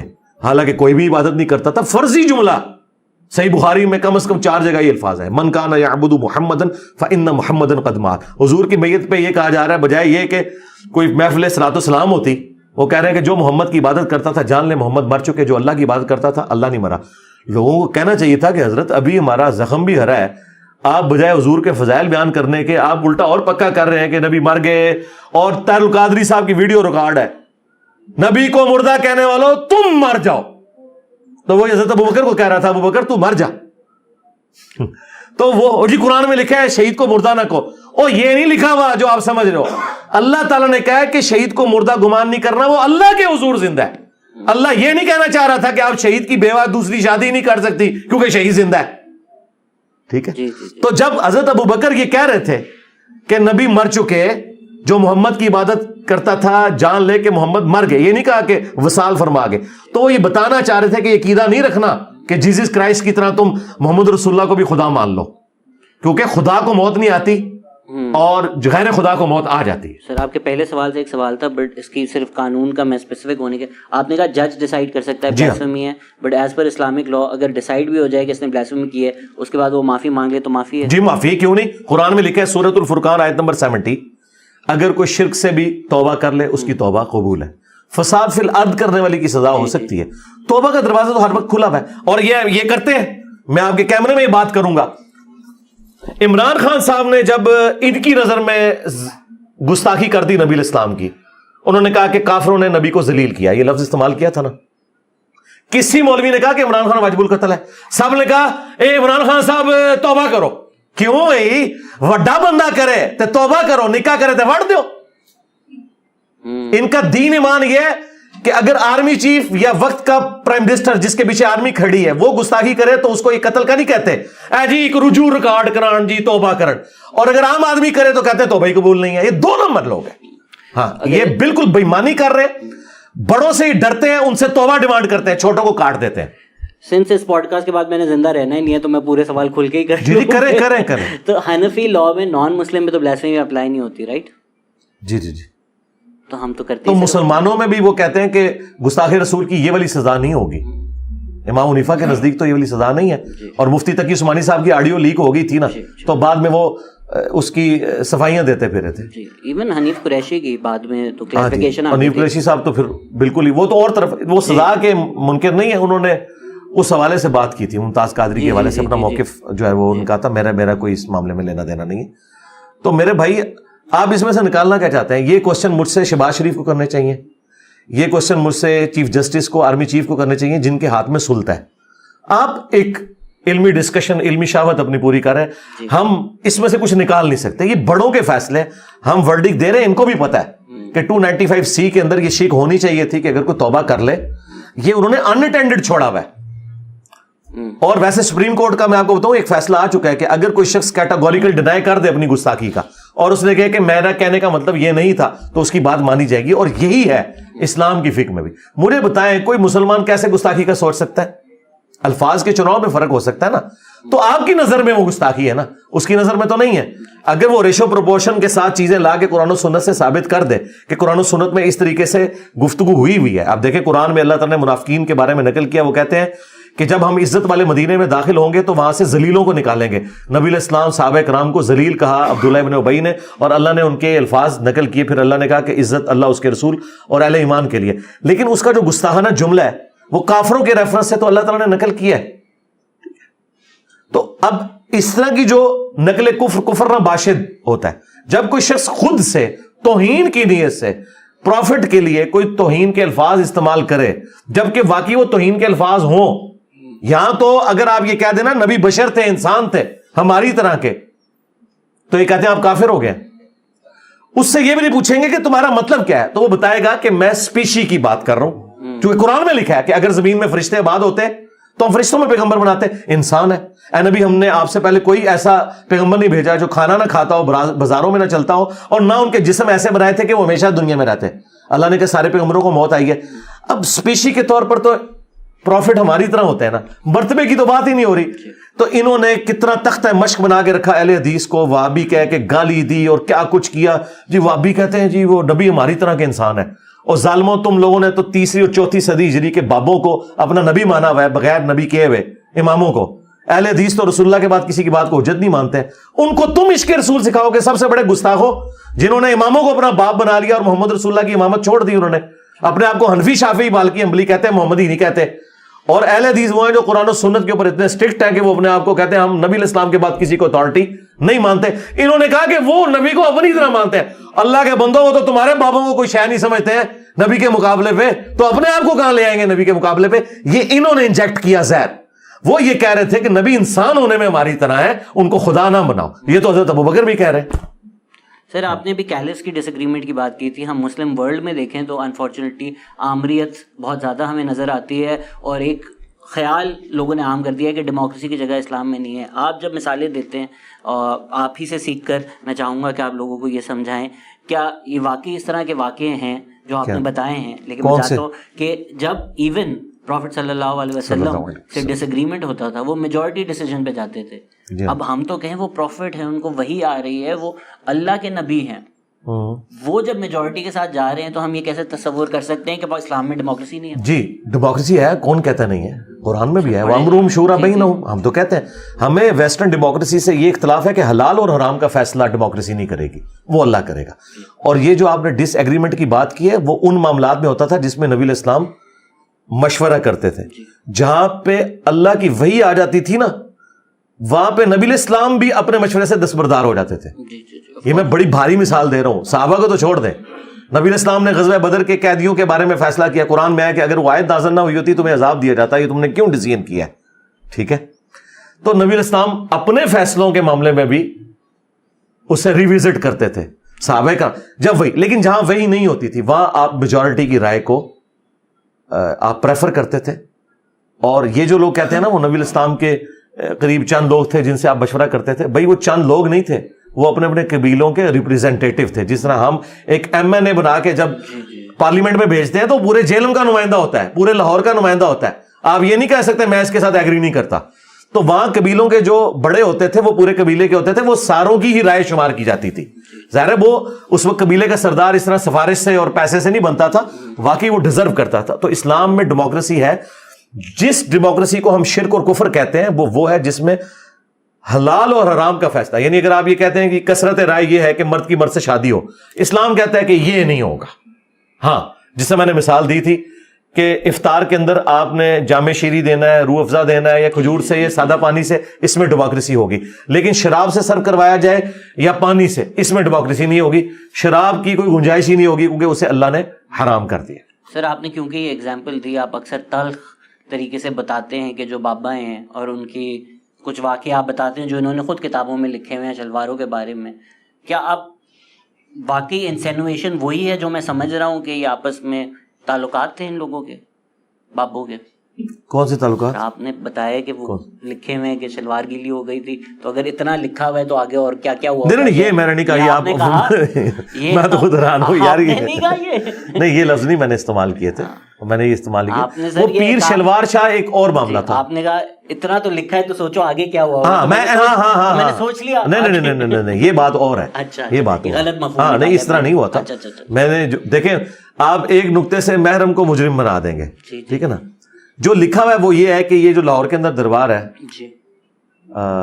مادھو لال حسین, تو وہ جو خود اس کے کسٹوڈین ہے بریلوی فرقے کے لوگ, انہوں نے باقاعدہ کتاب میں لکھا ہوا ہے کہ ان کا آپس میں پیار محبت کا رشتہ ہو گیا تھا, اسی کی وجہ سے یہ سارے کے سارے معاملات تھے, تو وہ تو مانتے ہیں اس طرح کی چیزوں کو. اچھا سر, تو اگر ہم کہتے ہیں, مجھے بتائیں صوفیاء کے اندر کیا یہ چیز اسٹیبلش نہیں ہے کہ عشق مجازی سے آپ عشق الہی کی طرف جاتے ہیں؟ انہوں نے عشق مجازی یعنی وہ جو اسلام میں ایگزسٹ ہی نہیں کرتا, ایک نامحرم مرد و عورت کا آپس میں عشق کرنا, شادی کی صورت میں وہ تو ٹھیک ہے, لیکن ان میں سے شادی کی صورت, شادی تو کسی کی بھی نہیں ہوئی ہے عشق مجازی میں, یہ اس عشق کے اندر عشق حقیقی تلاش کرتے ہیں, تو اس کا مطلب ہے ناجائز تعلقات میں اسی لیے پھر خدا تک پہنچے بھی نہیں نا. اس میں سر آپ کو نہیں لگتا کہ نکاح خدا نے بہت آسان کیا اور ہم نے مشکل کر دیا؟ اس میں ایک میرا تھوڑا اختلاف ہو گیا تھا. میں شیخ کمال الدین نے مجھے ایک دفعہ بتایا تھا کہ دو لوگ اگر نیت کر لیں نکاح کی, بھلے اگر گواہ نہ ہو تو وہ نکاح ہوتا ہے. پھر میں آپ کا بیان سن رہا تھا, آپ نے بولا جب تک اعلان نہیں ہوتا تب تک وہ نکاح تصور نہیں کیا جاتا. میں نے اپنے دماغ میں جس طرح ریکنسائل کی یہ بات, تو اگر غلط ہے تو بتائیے. یہ جس شیخ آپ بار بار نام لے رہے ہیں, آپ اس طرح نام لے رہے ہیں جیسے قرآن و حدیث میں لکھا ہوا ہے, ہم جو بتا رہے ہیں قرآن و حدیث میں, کہ اگر یہ پاسبلٹی نہ ہو, اگر آپ صحرا میں ہو, اگر گواہ یار یہ تو اسی طریقے سے ایک صحرا میں 12 بندے ہیں, 12 ہی ننگے ہیں, امامت کون کروائے گا؟ تو اس میں واٹس ایپ کر کے پوچھ لیجیے گا, میں کوئی امام نامزد کر دوں گا. اسی طرح سمجھا کہ اگر پاسبلٹیز نہ ہو تو وہ نکاح کنسیڈر. دیکھیں اسلام میں یہ چیز بڑی ایک کنڈیم کی گئی ہے کہ آپ فرضی کیسز بنا کے پوچھیں, یہ آپ سائنس میں فلسفے میں تو ضرور کرتے رہے. کویسچن ہے کہ اعلان کے بغیر نکاح نہیں ہوتا. جی اعلانیہ ہونا چاہیے, ڈکلیئر ہو کے مرد و عورت ہے, ورنہ ادروائز نامحرم مرد و عورت اگر ہم آپ کو تصور کر لیتے ہیں تو آپ کے ساتھ پھر ہم وہ ایکٹیویٹی پرفارم کریں گے جو کریں گے, ٹھیک ہے نا. یہی قانون آپ کے اوپر اپلائی ہوگا. ہمیں کیا پتا ہے کہ آپ گن پوائنٹ کے اوپر وہ عورت بھگا کے لائے ہوئے ہیں یا عورت آپ کو بھگا کے لے آئی ہے, یہ کیا مسئلہ ہے, بالرضا ہے یا بالجبر ہے, ہمیں کیا پتا ہے. تو اس کے لیے یہ سارے معاملات ہونے چاہیے نا. دیکھیں جو آئلی قوانین ہے, جو خاندانی نظام سے تعلق رکھنے والے قوانین ہیں, یہ آپ کو الہامی کتابیں بتائیں گی. ٹریفک کے قوانین آپ کو الہامی کتابیں نہیں بتائیں گی, ٹھیک ہے. ہاں ان پرنسپل یہ بتائیں گے جو پہلے آیا اس کا پہلا حق ہے. تو ٹریفک قانون بھی اسی کے اوپر ہے کہ جو اشارے کے سب سے قریب کھڑا ہوا ہے اسی کا حق ہے کہ وہ آئے, یہ نہیں کہ پیچھے سے لا کے تو آپ مخالف سمت میں آ کے بیچ میں کھڑی کر دیں. تو ان پرنسپل تو موجود ہے, باقی ٹریفک قوانین تو آپ نہیں بنانے ہیں, وہ آپ کا رائٹ ہے. آپ گرین کلر رکھنا چاہتے ہیں, بلو رکھنا چاہتے ہیں, بلو ورسز ریڈ رکھ لیں یا گرین ورسز یلو رکھ لیں, وہ آپ کا رائٹ ہے. لیکن ان پرنسپل انصاف, عدل, برابری, ان ساری چیزوں کا خیال ہونا چاہیے. سر اس میں اکثر ہمارے جو مولوی حضرات ہیں وہ اگر کوئی اور ایریا کا بھی ایکسپرٹیز ہو, کوئی فزسسٹ ہو, تو اس کی رائے رد کر دیتے ہیں. آج ہی آپ ایگزامپل دے رہے تھے, آپ نے کئی دفعہ پہلے بھی ایگزامپل دی ہے فصل والی, کہ میں چاہوں گا کہ آپ بتائیں کہ ایون پروفٹ صلی اللہ علیہ وسلم انہوں نے خود کہا کہ جس ایریا میں میری ایکسپرٹیز نہیں, آپ اپنی سنو. جی بالکل صحیح. مسلم میں اوپر تلے 3 احادیث ہیں نبی الاسلام کے مبارک زمانے میں کھجور کی اچھی فصل لینے کے لیے وہ نر اور مادہ کا ملاپ کروایا کرتے تھے فزیکلی, اس سے ذرا اچھی, اور وہ آج تک وہ طریقہ چل رہا ہے. بلکہ آپ یہ اگر کھجور کا پودا دیکھیں, وہ چھوٹے بچے کی جس طرح پرورش ہوتی ہے اس طرح وہ کرتے ہیں. کھجور اللہ نے ایک بڑا یونیک پھل بنایا, اور ان لوگوں کو صدیوں سے ایکسپرٹیز ہیں عرب کے لوگ اس کو جس طریقے سے لے کے چل رہے ہیں. تو نبی الاسلام جب وہاں سے گزرے تو آپ نے کہا کہ اگر ایسا نہ کرو تو کیا ہے, جو فصل آنی ہے وہ تو آئے گی. تو انہوں نے نبی الاسلام کے کہنے کے اوپر, حالانکہ آپ نے یہ نہیں کہا تھا کہ ضروری نہ کرو, آپ نے مشورہ دیا, مشورہ مانا, ان کی فصل کم ہوگی. نبی الاسلام کے پاس وہ شکایت لے کے آئے کہ یا رسول اللہ آپ نے مشورہ دیا تھا تو یہ دیکھیں ہماری فصل کم ہوگی. اب دیکھیں اتنی فرینکنس ہے, نبی الاسلام سے آ کے ڈسکس کر رہے ہیں کہ آپ نے جو مشورہ دیا اس کی وجہ سے یہ رزلٹ نکلا ہے. اسی پہ میں کہتا ہوں اس زمانے میں 295C نہیں تھی, آج تو چھوٹی چھوٹی بات پہ تو نبی نو آ کے پوچھ رہے ہیں, ٹھیک ہے. کوئی گستاخی آپ نے شمار نہیں کیا, مطلب ایک ڈسکشن ہے. نبی الاسلام نے فرمایا کہ میں نے تمہیں کو منع تو نہیں کیا تھا, میرا ایک مشورہ تھا, اگر میں کوئی بات اللہ کے ریفرنس سے کروں تو اسے تم منوان اسی طریقے سے لیا کرو. جہاں پہ میں اپنی ذاتی رائے دوں تمہارے دنیاوی معاملات میں, وَأَنْتُمْ أَعْلَمُ بِأَمْرِ دُنْيَكُمْ, تم دنیا کے کاموں کو مجھ سے بہتر سمجھتے ہو اپنے معاملات میں جو ہے. ظاہر نبی علیہ السلام کا سارا ایکسپیرینس مویشی پالنے کے اعتبار سے تھا, کھجوروں کے حوالے سے آپ کا ایکسپیرینس نہیں تھا. اور اس کے اوپر باقاعدہ پھر مسلم شریف میں باب ہے کہ کن معاملات میں نبی علیہ السلام کی اطاعت واجب ہے اور کن میں نہیں ہے. اب یہ دیکھیں بڑا خطرناک جملہ ہے, مسلم کے اندر اتنی بڑی گستاخی لکھی ہوئی ہے. ہاں بس یہ ہے کہ امام مسلم کے ساتھ انجینئر نہیں لگا ہوا, ہاں ورنہ امام مسلم کے خلاف بھی کلپ آیا ہوتا. سر اس میں ابھی آپ ڈاکٹر تیمور صاحب بہت اچھا ڈسکشن کر رہے تھے کہ مسلم امہ نیچے جانا کب شروع ہوئی, جب فیصل بڑھائے چاہے ہوئے تھے ان کے ساتھ بھی آپ کا بہت اچھا ڈسکشن ہوا کہ وہ جو ریزن کا ایک ایرا تھا ہم نے کیسے لوز کیا. اس میں ایک پہلو جو مجھے لگتا ہے کہ شاید مسنگ تھا, میں آپ کی اس پہ بھی رائے جاننا چاہوں گا. احمد کورو کی بھی اس پہ بہت اچھی کتاب ہے کہ جو اچھا کام ہوا, سوچ کا کام ہوا, وہ تب ہوا جب مسلم امہ کے جو تھنکرز تھے وہ اسٹیٹ سے الائنڈ نہیں تھے. ایک وقت جب آیا جب اسٹیٹ نے کو آپٹ کر لیا, اینڈ ایز سچ کیونکہ ہمارے پاس قرآن ہے, کیونکہ ہمارے پاس حدیث ہے, مسجد کا رول پادری والا نہیں رہا کہ چرچ الٹیمیٹ اتھارٹی ہے and he speaking on behalf of God. ہم یہ نہیں تصور کرتے کسی لیڈر کو. لیکن جب اسٹیٹ نے پذیرائی دی کچھ اسلامک تھنکرز کو, کچھ اسلامک اسکالرس کو, کیا آپ کو لگتا ہے وہ جو اسٹیٹ کلرجی نیکسس ہے جس کے بارے میں حسین حقانی نے between the mosque and the military Pakistan کے بارے میں لکھا ہوا ہے, اس نے بھی اسلام کو بہت زیادہ نقصان دیا؟ دیکھیں نقصان تو مختلف چیزوں سے ہوا ہے. اسٹیٹ نے پذیرائی بھی دی ہے. دیکھیں البیرونی نے جب زمین کا سرکمفرنس کیلکولیٹ کیا ہے تو اسٹیٹ نے اسے انعام دیا نا. باقی یہ جو آپ نے بات کی نا کہ اسٹیٹ سے انڈیپینڈنٹ ان اداروں کو ہونا چاہیے, تو میں بھی اسی حق میں ہوں. امام خمینی نے انڈیپینڈنٹ کیا ہوا ہے اپنے مذہبی سارے جو ادارے ہیں, ان کا اپنا بجٹ ہوتا ہے, وہ گورنمنٹ آف ایران کے اوپر ڈیپینڈنٹ نہیں ہوتے. ظاہر ہے پھر جب آپ غلام ہو جائیں گے تو پھر آپ سوچنا چھوڑ دیں گے اور آپ حکمران کے مطابق فتوے دیں گے.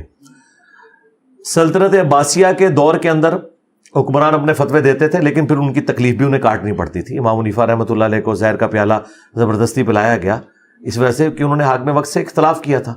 امام احمد بن حنبل کو کوڑے کھانے پڑے, معتزلہ کی حکومت آ گئی تھی, ہارون رشید کا بیٹا مامون رشید حکمران ہوا, اس کے بعد معتصم باللہ, ان لوگوں نے یہ تکلیفیں دیں. تو ظاہر ہے کہ وہ انڈیپینڈنٹ رائے رکھتے تھے. اور میں آپ کو بتاؤں, اگر کسی حکمران نے کوئی اس طریقے سے لالچ بھی دینے کی کوشش کی ہے, خلیفہ جو عباسی تھا اس نے امام مالک سے کہا کہ مجھے آپ کی کتاب بڑی پسند آئی ہے, میں چاہ رہا ہوں کہ اسے آئین کے طور پر پھیلا دوں. ان کا یہ میری رائے بھی اس میں شامل ہے, تو یہ میں تمہیں اجازت نہیں دوں گا کہ تم اسے نافذ کر دو. کیونکہ امام مالک احادیث لکھنے کے بعد نا کچھ اپنے فتاوی جات بھی لکھتے ہیں کہ میرے نزدیک یہ والی حدیث زیادہ سٹرونگ ہے اور اس میں یہ رائے ہے. تو انہوں نے اگرچہ احادیث کے مطابق رائے دی ہے اور بعض جگہ اپنی ذاتی رائے بھی دے دی ہے. اس کی وجہ سے پھر ہمیں بعد میں ایک مشکل کاٹنی پڑی کہ امام مالک کی رائے سے بھی اختلاف کرنا پڑا.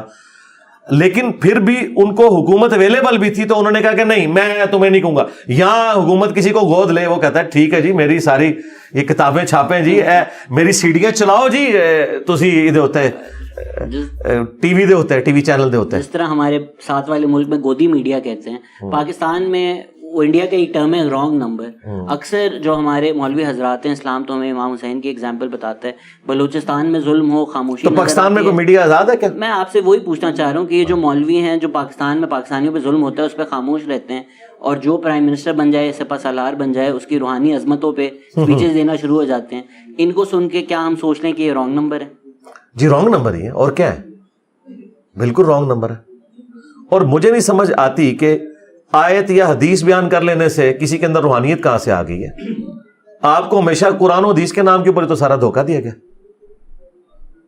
ضیاء الحق صاحب کیا آیات نہیں پڑھتے تھے, ان کی آپ تقریریں سنیں تو آپ کو لگے گا کہ پتہ نہیں کوئی بہت کوئی مذہبی شخصیت ہے, حالانکہ سب کچھ اس نے اپنی کرسی کے لیے کیا تھا.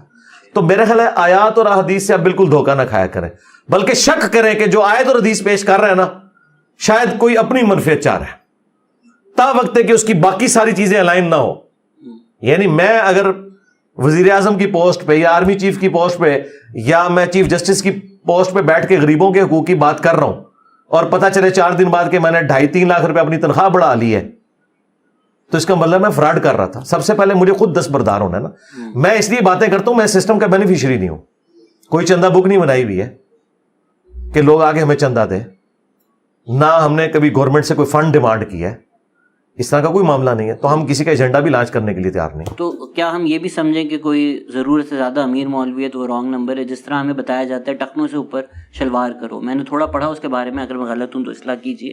وہ بتایا گیا کہ عرب جو ہیں وہ فلوئنگ کپڑے پہنتے تھے اپنے دکھانے کے لیے ہم کتنے امیر ہیں. تو مفہوم یہ بنتا ہے کہ ہمبل رہو، یہ مت دکھاؤ. تو اگر آپ ایک لیموزین سے اترتے ہیں اور شلوار یہاں پہ کر دیتے ہیں تو آپ نے جو فلسفہ تھا اس کا وہ تو پیچھے چھوڑ دیا. شلوار کیا، ہم نے تو بی ایم ڈبلیو سے تہمت والے لوگ اترتے ہوئے دیکھے ہیں، لوگ کہتے ہیں کتنے سادہ ہیں پیر صاحب، تہمت پہنی ہوئی ہے، بی ایم ڈبلیو چھپ جاتی ہے تہمت کے پیچھے. یہ ہوتا ہے. باقی یہ جو آپ نے عرب کے کلچر کی بات کی ہے نا، عرب سے پہلے رومنز میں بھی تھا یہ ٹی سی کا لفظ، ٹیل کیریئر. وہ بڑے بڑے ان کے وہ جبے پہنے ہوتے تھے، وہ اٹھا کے چلتے تھے. ہاں، تو اس وجہ سے اسلام نے اس کی ممانعت کی ہے. اب یہ ایز اے رول اسلام کے اندر مرد کے لیے ہے کہ اس نے ٹخنے ننگے رکھنے ہیں. نبی الاسلام نے اسے مشروع فرمایا اور ساتھ فرمایا کہ یہ تکبر سے ہی ہے. ایک حدیث میں ملتی ہے، سیدنا ابوبکر کہتے ہیں یا رسول اللہ بعض اوقات میری تہمت نیچے ڈھلک جاتی ہے مگر میں اسے سمیٹ لیتا ہوں، صحیح بخاری میں. آپ نے فرمایا تم تکبر کے طور پہ تو ایسا نہیں کرتے. اس سے بعض لوگ اس طرف چلے گئے کہ اگر کوئی تکبر کے بغیر نیچے رکھ لیتا ہے تو کوئی حرج نہیں. یہ رزلٹ ہمارے پرانے بزرگوں میں سے بھی امام نووی نے نکالا اور نئے بزرگوں میں سے غامدی صاحب نے نکالا. ہمارے نزدیک یہ ہے کہ ہم کسی کے اوپر تو فتویٰ نہیں لگاتے، لیکن ایٹ لیسٹ ہم نماز کے لیے کہتے ہیں کہ مرد ٹخنے ننگے کرے، کیونکہ ابو داؤد میں حدیث ہے اس مرد کی نماز قبول نہیں جس کے ٹخنے جو ہیں وہ ڈھکے ہوئے ہوں، وہ ننگے کرے. اور باقی عام حالت میں ہم کسی کے اوپر فتویٰ نہیں لگاتے، لیکن خود سنت کے طور پر اسے اڈاپٹ کرتے ہیں. دیکھیں جب میں نے پگڑی پہن لی سنت کے طور پر، ایک ٹخنوں سے اوپر کر لیتا ہے، آپ کیا لے رہا ہے؟ ٹخنوں سے نیچے والے کے اوپر کیا فتویٰ؟ یہ تو بات تو بہت آگے جا چکی ہے. ٹخنوں سے اوپر کوئی کر کے پورا سودی نظام لے کے چل رہا ہے اور جھوٹ کا پورا سسٹم لے کے چل رہا ہے، لوگوں کو ایکسپلائٹ کر رہا ہے، تو وہ چاہے وہ ادھر تک بھی لے آئے کوئی فرق نہیں پڑے گا. تو ہر چیز کی اپنی جگہ اہمیت موجود ہے. یہ میں آپ کے ساتھ ایگری کرتا ہوں. ریشو پروپورشن کو دیکھا جائے تو وہ چیزیں جن کی طرف کم توجہ دی جا رہی ہے وہ زیادہ اہمیت کی حامل ہے. وہ جو سیدنا عیسیٰ علیہ السلام کا وہ جملہ ہے کہ سموچے اونٹ نکل جاتے ہو، جو انہوں نے جیوز کو کہا تھا ان کے پادریوں کو، اور مچھر چھانتے رہتے ہو. یہاں پہ بھی اکثر یہی ہو رہا ہے کہ مچھر چھانتے ہیں اور سموچے اونٹ نکل جاتے ہیں. لیکن میں چونکہ اونٹ نہیں نکلتا ہوں تو میں مچھر بھی چھانوں گا، اونٹ بھی چھانوں گا. میرے پاس رائٹ ہے کہ میں اپنی بات سامنے رکھوں. آپ کی مرضی، آپ قبول کریں. آپ نے غامدی صاحب کا ذکر کیا، ایک سوال تھا اس بارے میں، لیکن اسلامک ٹچ پالیٹکس کے بارے میں آپ کی کیا رائے ہے؟ اگر کوئی آ کر اسلام کے بارے میں بات کر رہا ہے تو کوئی اس میں مناسبت تو نہیں ہونی چاہیے، لیکن ہم نے الیکشنز کو بنا دیا ہے کہ کون زیادہ مسلمان ہے. کیا آپ کو لگتا ہے یہ بھی غلط ہے؟ اسلامک ٹچ تو جی شروع سے ہی چل رہا ہے. بالکل چل رہا ہے. ہاں، اس میں صرف عمران خان صاحب کو سنگل آؤٹ نہیں کرنا چاہیے. نواز شریف امیر المومنین، ہاں جی، انہوں نے بھی سب کچھ یہی کچھ کیا تھا. جب ہم چھوٹے چھوٹے تھے اس وقت ہمیں بتایا گیا تھا کہ بے نظیر کوئی نعوذ باللہ کافروں کی ایجنٹ ہے، اور جو نواز شریف صاحب ہیں اس وقت کے عمران خان یہ ہوا کرتے تھے.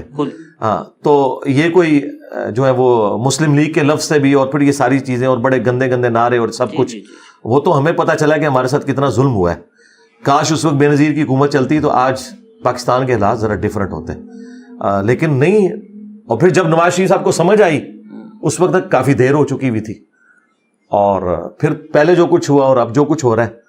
تو ہم یہ کہتے ہیں اسلامک ٹچ جو ہے نا، زیادہ تر لوگ اپنی ایک سیٹ کو بچانے کی خاطر کرتے ہیں، اور اس میں دوام کے لیے اسلام کا تڑکا لگاتے ہیں، کیونکہ لوگوں کے جذبات جڑے ہوئے نا اس دین کے ساتھ. تو میرا تو یہ مشن ہے کہ میں لوگوں کو بتاؤں کہ یہ جو آیتیں اور حدیثیں بیان کرتے ہیں نا، چاہے آپ کے پولیٹیشینز ہوں چاہے ریاستی اداروں کے لوگ ہوں، اپنے کان کھڑے کر لیں کہ کوئی اور کام آپ کے ساتھ ڈالنے والے ہیں. کیونکہ یہ پہلے آیتیں پڑھیں گے، اس کے بعد یہ اپنا ایجنڈا لانچ کر دیں گے، اور اس کی آڑ کے اندر، جس طرح مولوی ہیں قرآن و حدیث کی آڑ کے اندر بزرگوں کی تعلیمات سکھا رہے ہیں، اس لیے اپنے کان کھڑے کر لیں. ہمیں ان سے آیتیں حدیثیں نہیں سننی ہے. مجھے اس سے کوئی غرض نہیں کہ میرا آرمی چیف یا میرا چیف جسٹس قرآن کتنا جانتا ہے اور حدیثیں کتنی جانتا ہے. میں چاہتا ہوں کہ میرے نوجوان کو نوکری ملنی چاہیے. ہاں، مجھے اس سے کوئی غرض نہیں کہ میرا وزیر اعظم اس دفعہ جا کے مسجد نبوی میں جناب اس نے اعتکاف کیا. Then what? میری طرف سے وہ ویٹیکن سٹی جائے، خانہ کعبہ جائے، وہ بیت المقدس جائے، یہاں بھوکے کو روٹی ملنی چاہیے. اس کے بیسک رائٹس اللہ تعالیٰ نے اس سے اس کے بارے میں پوچھنا ہے. یہ نہیں پوچھنا کہ کتنی دفعہ تم نے اعتکاف کیا. صلاح الدین ایوبی نے کوئی حج نہیں کیا ہوا. کیوں؟ وہ یہ سمجھتا تھا کہ میرے ذمہ جو مشن ہے میں نے وہ کرنا ہے، وہ اس سے زیادہ امپورٹنٹ ہے. آج جو حج چل رہے ہیں اس کے مرہون منت ہیں. بعض اوقات کوئی بڑے لیول کا کام کرنا پڑ جاتا ہے آپ کو، جس کی وجہ سے یہ باقی ساری چیزیں جو آپ کو نظر آ رہی ہوتی ہیں نا، وہ بہت چھوٹی ہوتی ہیں اس کے مقابلے کے اندر. سر جب بے نظیر بھٹو الیکٹ ہوئے کئی مولویوں نے کہا کہ جی ایک عورت تو پرائم منسٹر بن نہیں سکتی. ابھی ہم آف دا ریکارڈ بات کر رہے تھے تو آپ اسما جہانگیر کی بھی تعریفیں کر رہے تھے. نہیں میں کیمرہ بھی کرتا ہوں. تو جو سننے والے ہیں ان کو ایک تضاد لگے گا کہ بھائی ایک طرف اسلام کی باتیں کر رہے ہیں, دوسری طرف آپ کہہ رہے ہیں اسما جہانگیر جیسی عورت یا بے نظیر جیسی عورت, ان کی تعریفیں ہو رہی ہیں. لوگوں کو, سننے والوں کو شاید اس میں تضاد. میرے بھائی جب مجھے پورے پاکستان میں مرد اسما جہانگیر ہی نظر آئے تو میں اس کی تعریف کیوں نہ کروں, جب پوری کی پوری قوم عورت بن چکی ہو. اور یہ میں عورت کو تذلیل کے طور پہ نہیں, وہ جس طرح ایک جینڈر کی کرتے ہیں نا, ہاں نہیں یہ تذلیل کے طور پہ نہیں. میں پتا کہ میں جس طبقے کو سمجھا رہا ہوں نا ان کو یہی لینگویج سمجھ آتی ہے. جب ہم کسی کو کہتے ہیں میں نے چوڑیاں نہیں پہنی ہوئی, مراد یہ نہیں کہ چوڑیاں پہننا کوئی کسی کی تذلیل ہے, مراد یہ کہ ان کو یہ لینگویج سمجھ آتی ہے. اور آپ کی تو ریسپانسبلٹی ہے کہ ان کو بہتر کریں. نہیں بہتر کریں گے, لیکن ابھی تو فی الحال ان کو ان کی لینگویج میں سمجھانا ہے نا. وہ اگلے دن ہمارے ایک دوست ہیں, انہوں نے نا پوسٹ لگائی ہوئی تھی کہ مسلم لیگ نون میں 2 ہی مرد ہیں, مریم اورنگزیب اور مریم نواز. تو میں تو بڑا محظوظ ہوا کہ واقعی یہ جتنی دلیری کے ساتھ 2 یہ عورتیں بولتی ہیں اتنا مرد بھی نہیں کو بولتا. اچھا نہیں ہونا چاہیے, لیکن وہ ہمارے معاشرے میں نہیں ہے نا, ظاہر ایک پسا ہوا طبقہ ہے نا. ہم کہتے ہیں ہم آپ اور سرکار آپ اس وقت یورپ میں نہیں بیٹھے, پاکستان میں بیٹھے ہیں. سر حضرت عائشہ جنگ پہ نہیں گئی, انہوں کو دلیر عورت ملے نا تو پھر انہوں پتہ لگے گا. نہیں جائیں وہ, اب آپ اس طرف نہ بات کو لے جائیں. میں آپ کو بال کی کھال تب اتاریں جب میں آپ کے ساتھ ایگری نہ کر رہا ہوں. جی میں ایگری کر رہا ہوں جب میں سٹارٹ لے رہا ہوں اس سے, لیکن جس معاشرے کو سمجھانا ہے اسے اس کی مثال دینی ہے. جب یہ کہتا ہے نا مرد کی زبان, تو ان کی لینگویج میں ہم نے ان کو یہ سکھانا ہے کہ یہ مرد کی زبان تھی, اس کا یہ مطلب نہیں کہ عورت کی زبان نہیں ہوتی. اب آپ اس طرف آ جائیں, وہ جو ہم تعریف کی بات کر رہے تھے وہ اسی لیے کر رہے تھے کہ مردوں سے ایکسپیکٹ کیا جاتا ہے کہ وہ دلیری دکھائیں گے. چلے میں آپ کو بھی پھکا دے دیتا ہوں تاکہ آپ کو بعد میں آرام آئے. مجھے بتائیں اگر ایک رومن جنرل تلوار اٹھا کے آ جائے تو یہاں سے کوئی صحابیہ لڑنے کے لیے جائے گی, یہ خالد بن ولید لڑنے کے لیے جائے گا؟ صحابیہ تو نہیں لڑ سکتی نا اس سے. مرد کا مقابلہ مرد سے ہی ہوگا نا تلوار پہ, میدان جنگ کے اندر کس کے ساتھ ہوگا؟ اگین حضرت عائشہ اور حضرت نہیں, انہوں نے خود تو نہیں جنگ لڑی, وہ تو صرف اونٹ پہ بیٹھی ہوئی تھی, کوئی تلوار تو نہیں چلاتی تھی. نہیں بے شک تھی, لیکن وہ چلا تو نہیں رہی تھی نا میرے بھائی. کیا چلے پھر میں اس سے بھی آسان مثال, کیا مردوں کی ہاکی کی ٹیم کا مقابلہ عورتوں کی ہاکی کی ٹیم کے ساتھ ہوگا؟ کیا آج تک مردوں کی 100 میٹر کی ریس میں عورت بھی ساتھ اس کے بھاگی ہے کہ کون جیتتا ہے؟ دونوں کی جینڈر ڈیفرنٹ ہے میرے بھائی. کچھ چیزیں بلٹ ان کمزوری ہیں جو جڑی ہوئی ہیں, تو اس کا مطلب کسی جینڈر کی یعنی تنقیص کرنا نہیں ہوتا. یعنی اگر کوئی عورت کسی مرد کو کہے کہ تم پریگننٹ نہیں ہو سکتے تو اس میں مرد کو سیکھنا نہیں ہونا چاہیے. یہ کمزوری ہے جو اٹیچ ہے ہمارے ساتھ. اس میں اسپیسیفک ہو کے سوال پوچھ لیتا ہوں کیونکہ گاندھی صاحب کا بھی ذکر آیا تھا. آپ نے کہا کہ وہ جو مطلب نکالتے ہیں کہ پردہ صرف, یار آپ نے جو سوال پھینکا تھا اس کو تو سمیٹ لے پہلے. ہاں دیکھیں, جب سوال آپ کرتے ہیں تو ڈاکٹرن پہ ہو رہا ہوتا ہے نا, تو اس کا جواب ڈاکٹرن سے دیا جاتا ہے. وہ بات کہاں سے کہاں چلی گئی. آپ نے کہا تھا کہ اسما جہانگیر کی یا بے نظیر کی تعریف کیوں کی, تو ان چیزوں کی وجہ سے کی جو کئی دلیریاں جو مردوں کے کرنے کے کام تھے انہوں نے عورت ہوتے ہوئے کیا, جو کہ ہمارے معاشرے میں ایک پسا ہوا طبقہ ہے. میں یہ نہیں کہہ رہا کہ عورت اتنی دلیر نہیں ہو سکتی, ایسی کوئی بات نہیں ہو رہی ہے. اس پوائنٹ آف ویو سے میں نے بات کی تھی کہ غریبوں کے حقوق کے لیے کھڑے ہونا, ان کے لیے ایک آواز بلند کرنا, اس پوائنٹ آف ویو سے کہ جو مرد اپنے آپ کو چیمپئن سمجھتے ہیں انہوں نے یہ کام نہیں کیے. ٹھیک ہے, مجھے خود ایک آرمی کے بندے نے بتایا کہ جب بے نظیر پرائم منسٹر تھی نا, تو جب ہم پریزنٹیشن دیکھتے تھے نا اپنی, وہ ان کو پریزنٹ کرتے تھے ظاہر فوج کے سامنے, جب انہوں نے جانا ہے تو ظاہر ہے انہوں نے ایک چیف ایگزیکٹو تو پرائم منسٹر ہے, تو ہم بڑی تیاری کرتے تھے. ہمیں پتا تھا کہ اسپیلنگ کی غلطیاں بھی نکلیں گی, پھر انٹلیکچوئل ترتیب نہیں ہوگی تو غلطیاں نکلیں گی, لیکن نواز شریف کے سامنے جب ہم جاتے تھے تو ہم کمفرٹیبل ہوتے تھے. ٹھیک ہے, تو اور پھر وہ کہتے تھے اس کے باوجود پوری پریزنٹیشن دیکھ کے تو بے نظیر کہتی تھی وہ پیج نمبر وہ نکالے, اس میں یہ دیکھیں یہ جو آپ نے لکھا ہوا ہے یہ اس سے نہیں میچ کر رہا, اور واقعی غلطی پکڑ لیتی تھی. تو کوالٹی ہو سکتی ہے کہ کسی عورت کے اندر ہو اور وہ مرد میں نہ ہو. اور چونکہ ہمارے معاشرے کے اندر ایک مرد ڈومیننسی والا معاشرہ ہے, ان کو سمجھایا جاتا ہے کہ بھائی یہ ایسا نہیں ہوتا جس طرح آپ سمجھتے ہیں. تو اس اعتبار سے میں نے بات کی تھی کہ اسما جہانگیر جو ہے وہ کئی مردوں کے اوپر بھاری تھیں جن کو یہ مرد سمجھتے ہیں کہ وہ دلیری کے ساتھ یہ سارا کچھ کرتی تھی. یہاں ہم یہ ٹاپک ڈسکس نہیں کر رہے کہ کس کی شان بلند ہوگی کس کی کم ہوگی, تو اس اعتبار سے تعریف کی.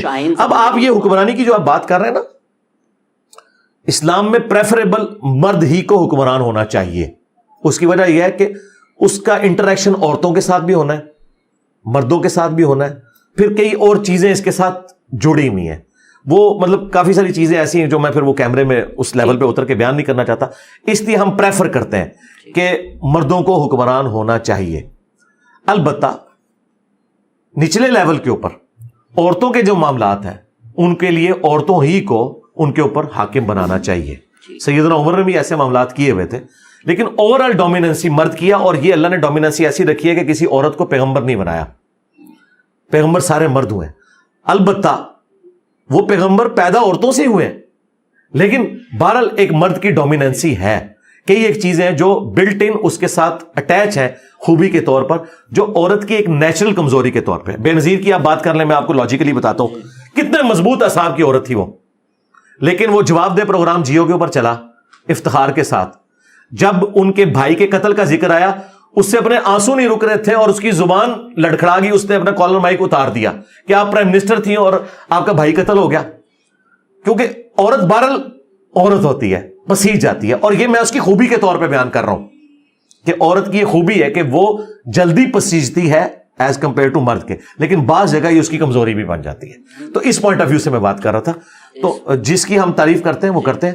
باقی میں آپ کو بتاؤں, مولانا مودودی رحمہ اللہ خلافت و ملوکیت لکھی, سیدنا علی کا دفاع کیا, اور ساتھ سیدہ عائشہ کے حوالے سے انہوں نے رسپیکٹ کے اندر اختلاف کیا کہ انہیں یہ نہیں کرنا چاہیے تھا. لیکن جب ایوب خان ورسز فاطمہ جناح آئی تو انہوں نے خلافت و ملوکیت کے اوپر عمل نہیں کیا, انہوں نے فاطمہ جناح کا ساتھ دیا, کیونکہ وہ ڈکٹیٹر تھا, اس کے مقابلے پہ یہ ایک ڈیموکریٹک تھی. تو انہوں نے کہا ان دونوں میں سے میں اگر انتخاب کروں گا نا تو میں اس کا انتخاب کروں گا. ہمارے اوپر یہ جو ڈمی وزیر اعظم یہ مسلط کرتے ہیں نا, مجھے ان وزیر اعظم اور بے نظیر میں اگر انتخاب کرنا پڑے تو میں بے نظیر کا انتخاب کروں گا. لیکن اگر مجھے اس سے زیادہ کوئی, یعنی اگر آپ کہیں کہ ذوالفقار علی بھٹو جیسا ایک دلیر لیڈر ہے, اس کے مقابلے پہ کوئی کمزور عورت ہے, تو میں پھر اس کو پہلے ہی مجھے لوگ جیالہ کہتے ہیں, کہیں گے آج میں نے آپ کو بھی جیالہ بنا دیا.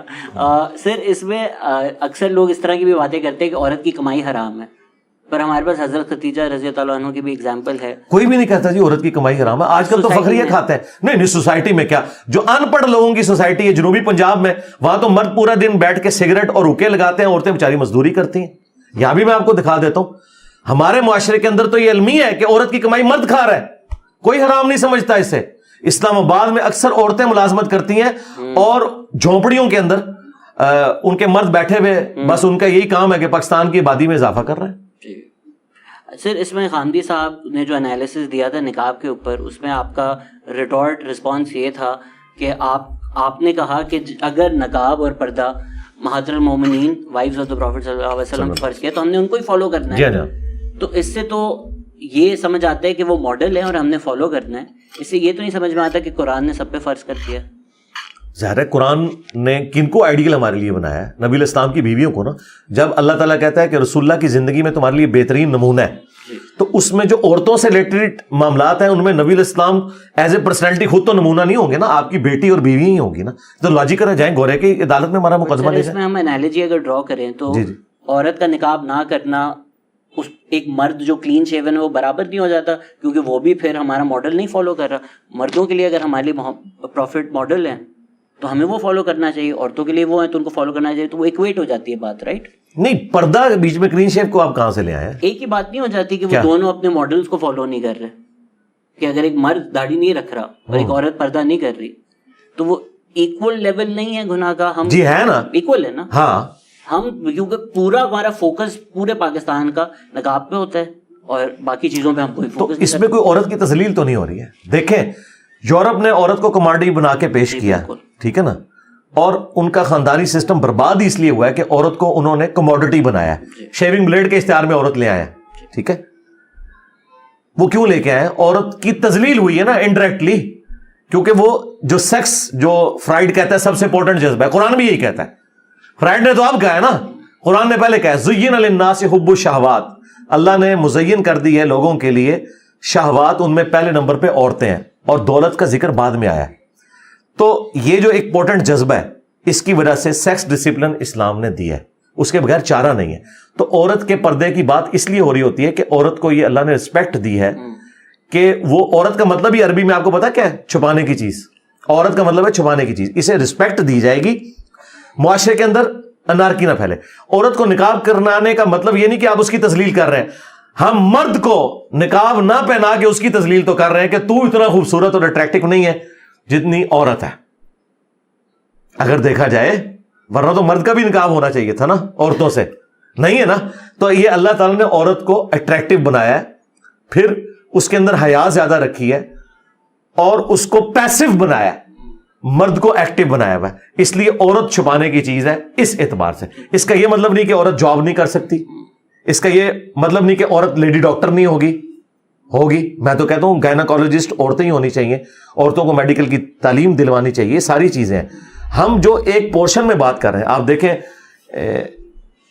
CNN کے اوپر غالباً ایک پروگرام لگا تھا, جو ایک فرینچ میکینیکل انجینئر تھی, ایک عورت, وہ مسلمان ہوئی, اس نے پورا حجاب کیا ہوا تھا, نقاب بھی کیا ہوا تھا, اور اس کے مقابلے پہ ایک عرب کی عورت انہوں نے بٹھائی ہوئی تھی جو بے پردہ تھی اور سر کے بال بھی اس کے کھلے ہوئے تھے.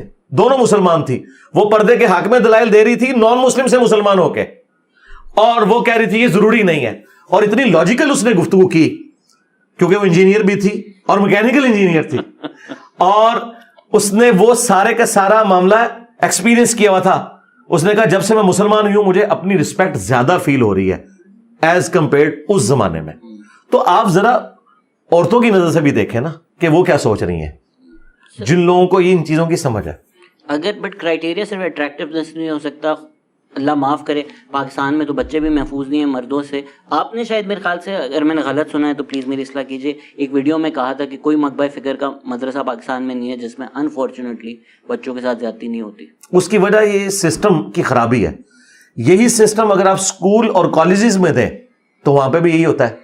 ہمارے کتنے ریاستی اداروں کے ہاسٹلز ہیں جن میں یہ سارا کام ہوتا ہے. کتنے لوگ جاب سے نکالے جاتے ہیں, لیکن ان کو رپورٹ نہیں ہونے دیتے کیونکہ وہ ڈومیننٹ لوگ ہیں نا. مدارس جو ہیں وہ ہٹ لسٹ کے اوپر آ جاتے ہیں. انہیں میں کرٹیسائز اس لیے کرتا ہوں کہ تم دین کے کسٹوڈین ہو, وہ کسٹوڈین ہونے کا دعویٰ نہیں کر رہے, اس لیے تم زیادہ مجرم ہو.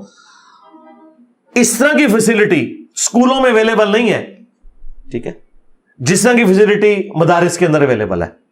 جوال نقوی صاحب کا مدرسہ ہے اہل تشیع کا لاہور کے اندر, انہوں نے کہا ہم نے پابند کیا ہوا ہے کوئی ٹیچر یہاں نہیں ہوگا اسٹوڈنٹس کے پاس. اور لیکن مدارس کے اندر کیا ہوتا ہے, ٹیچرز بھی وہی ہوتے ہیں جہاں پہ اسٹوڈنٹ ہوتے ہیں, وہ بیچارے معصوم بچے ہیں.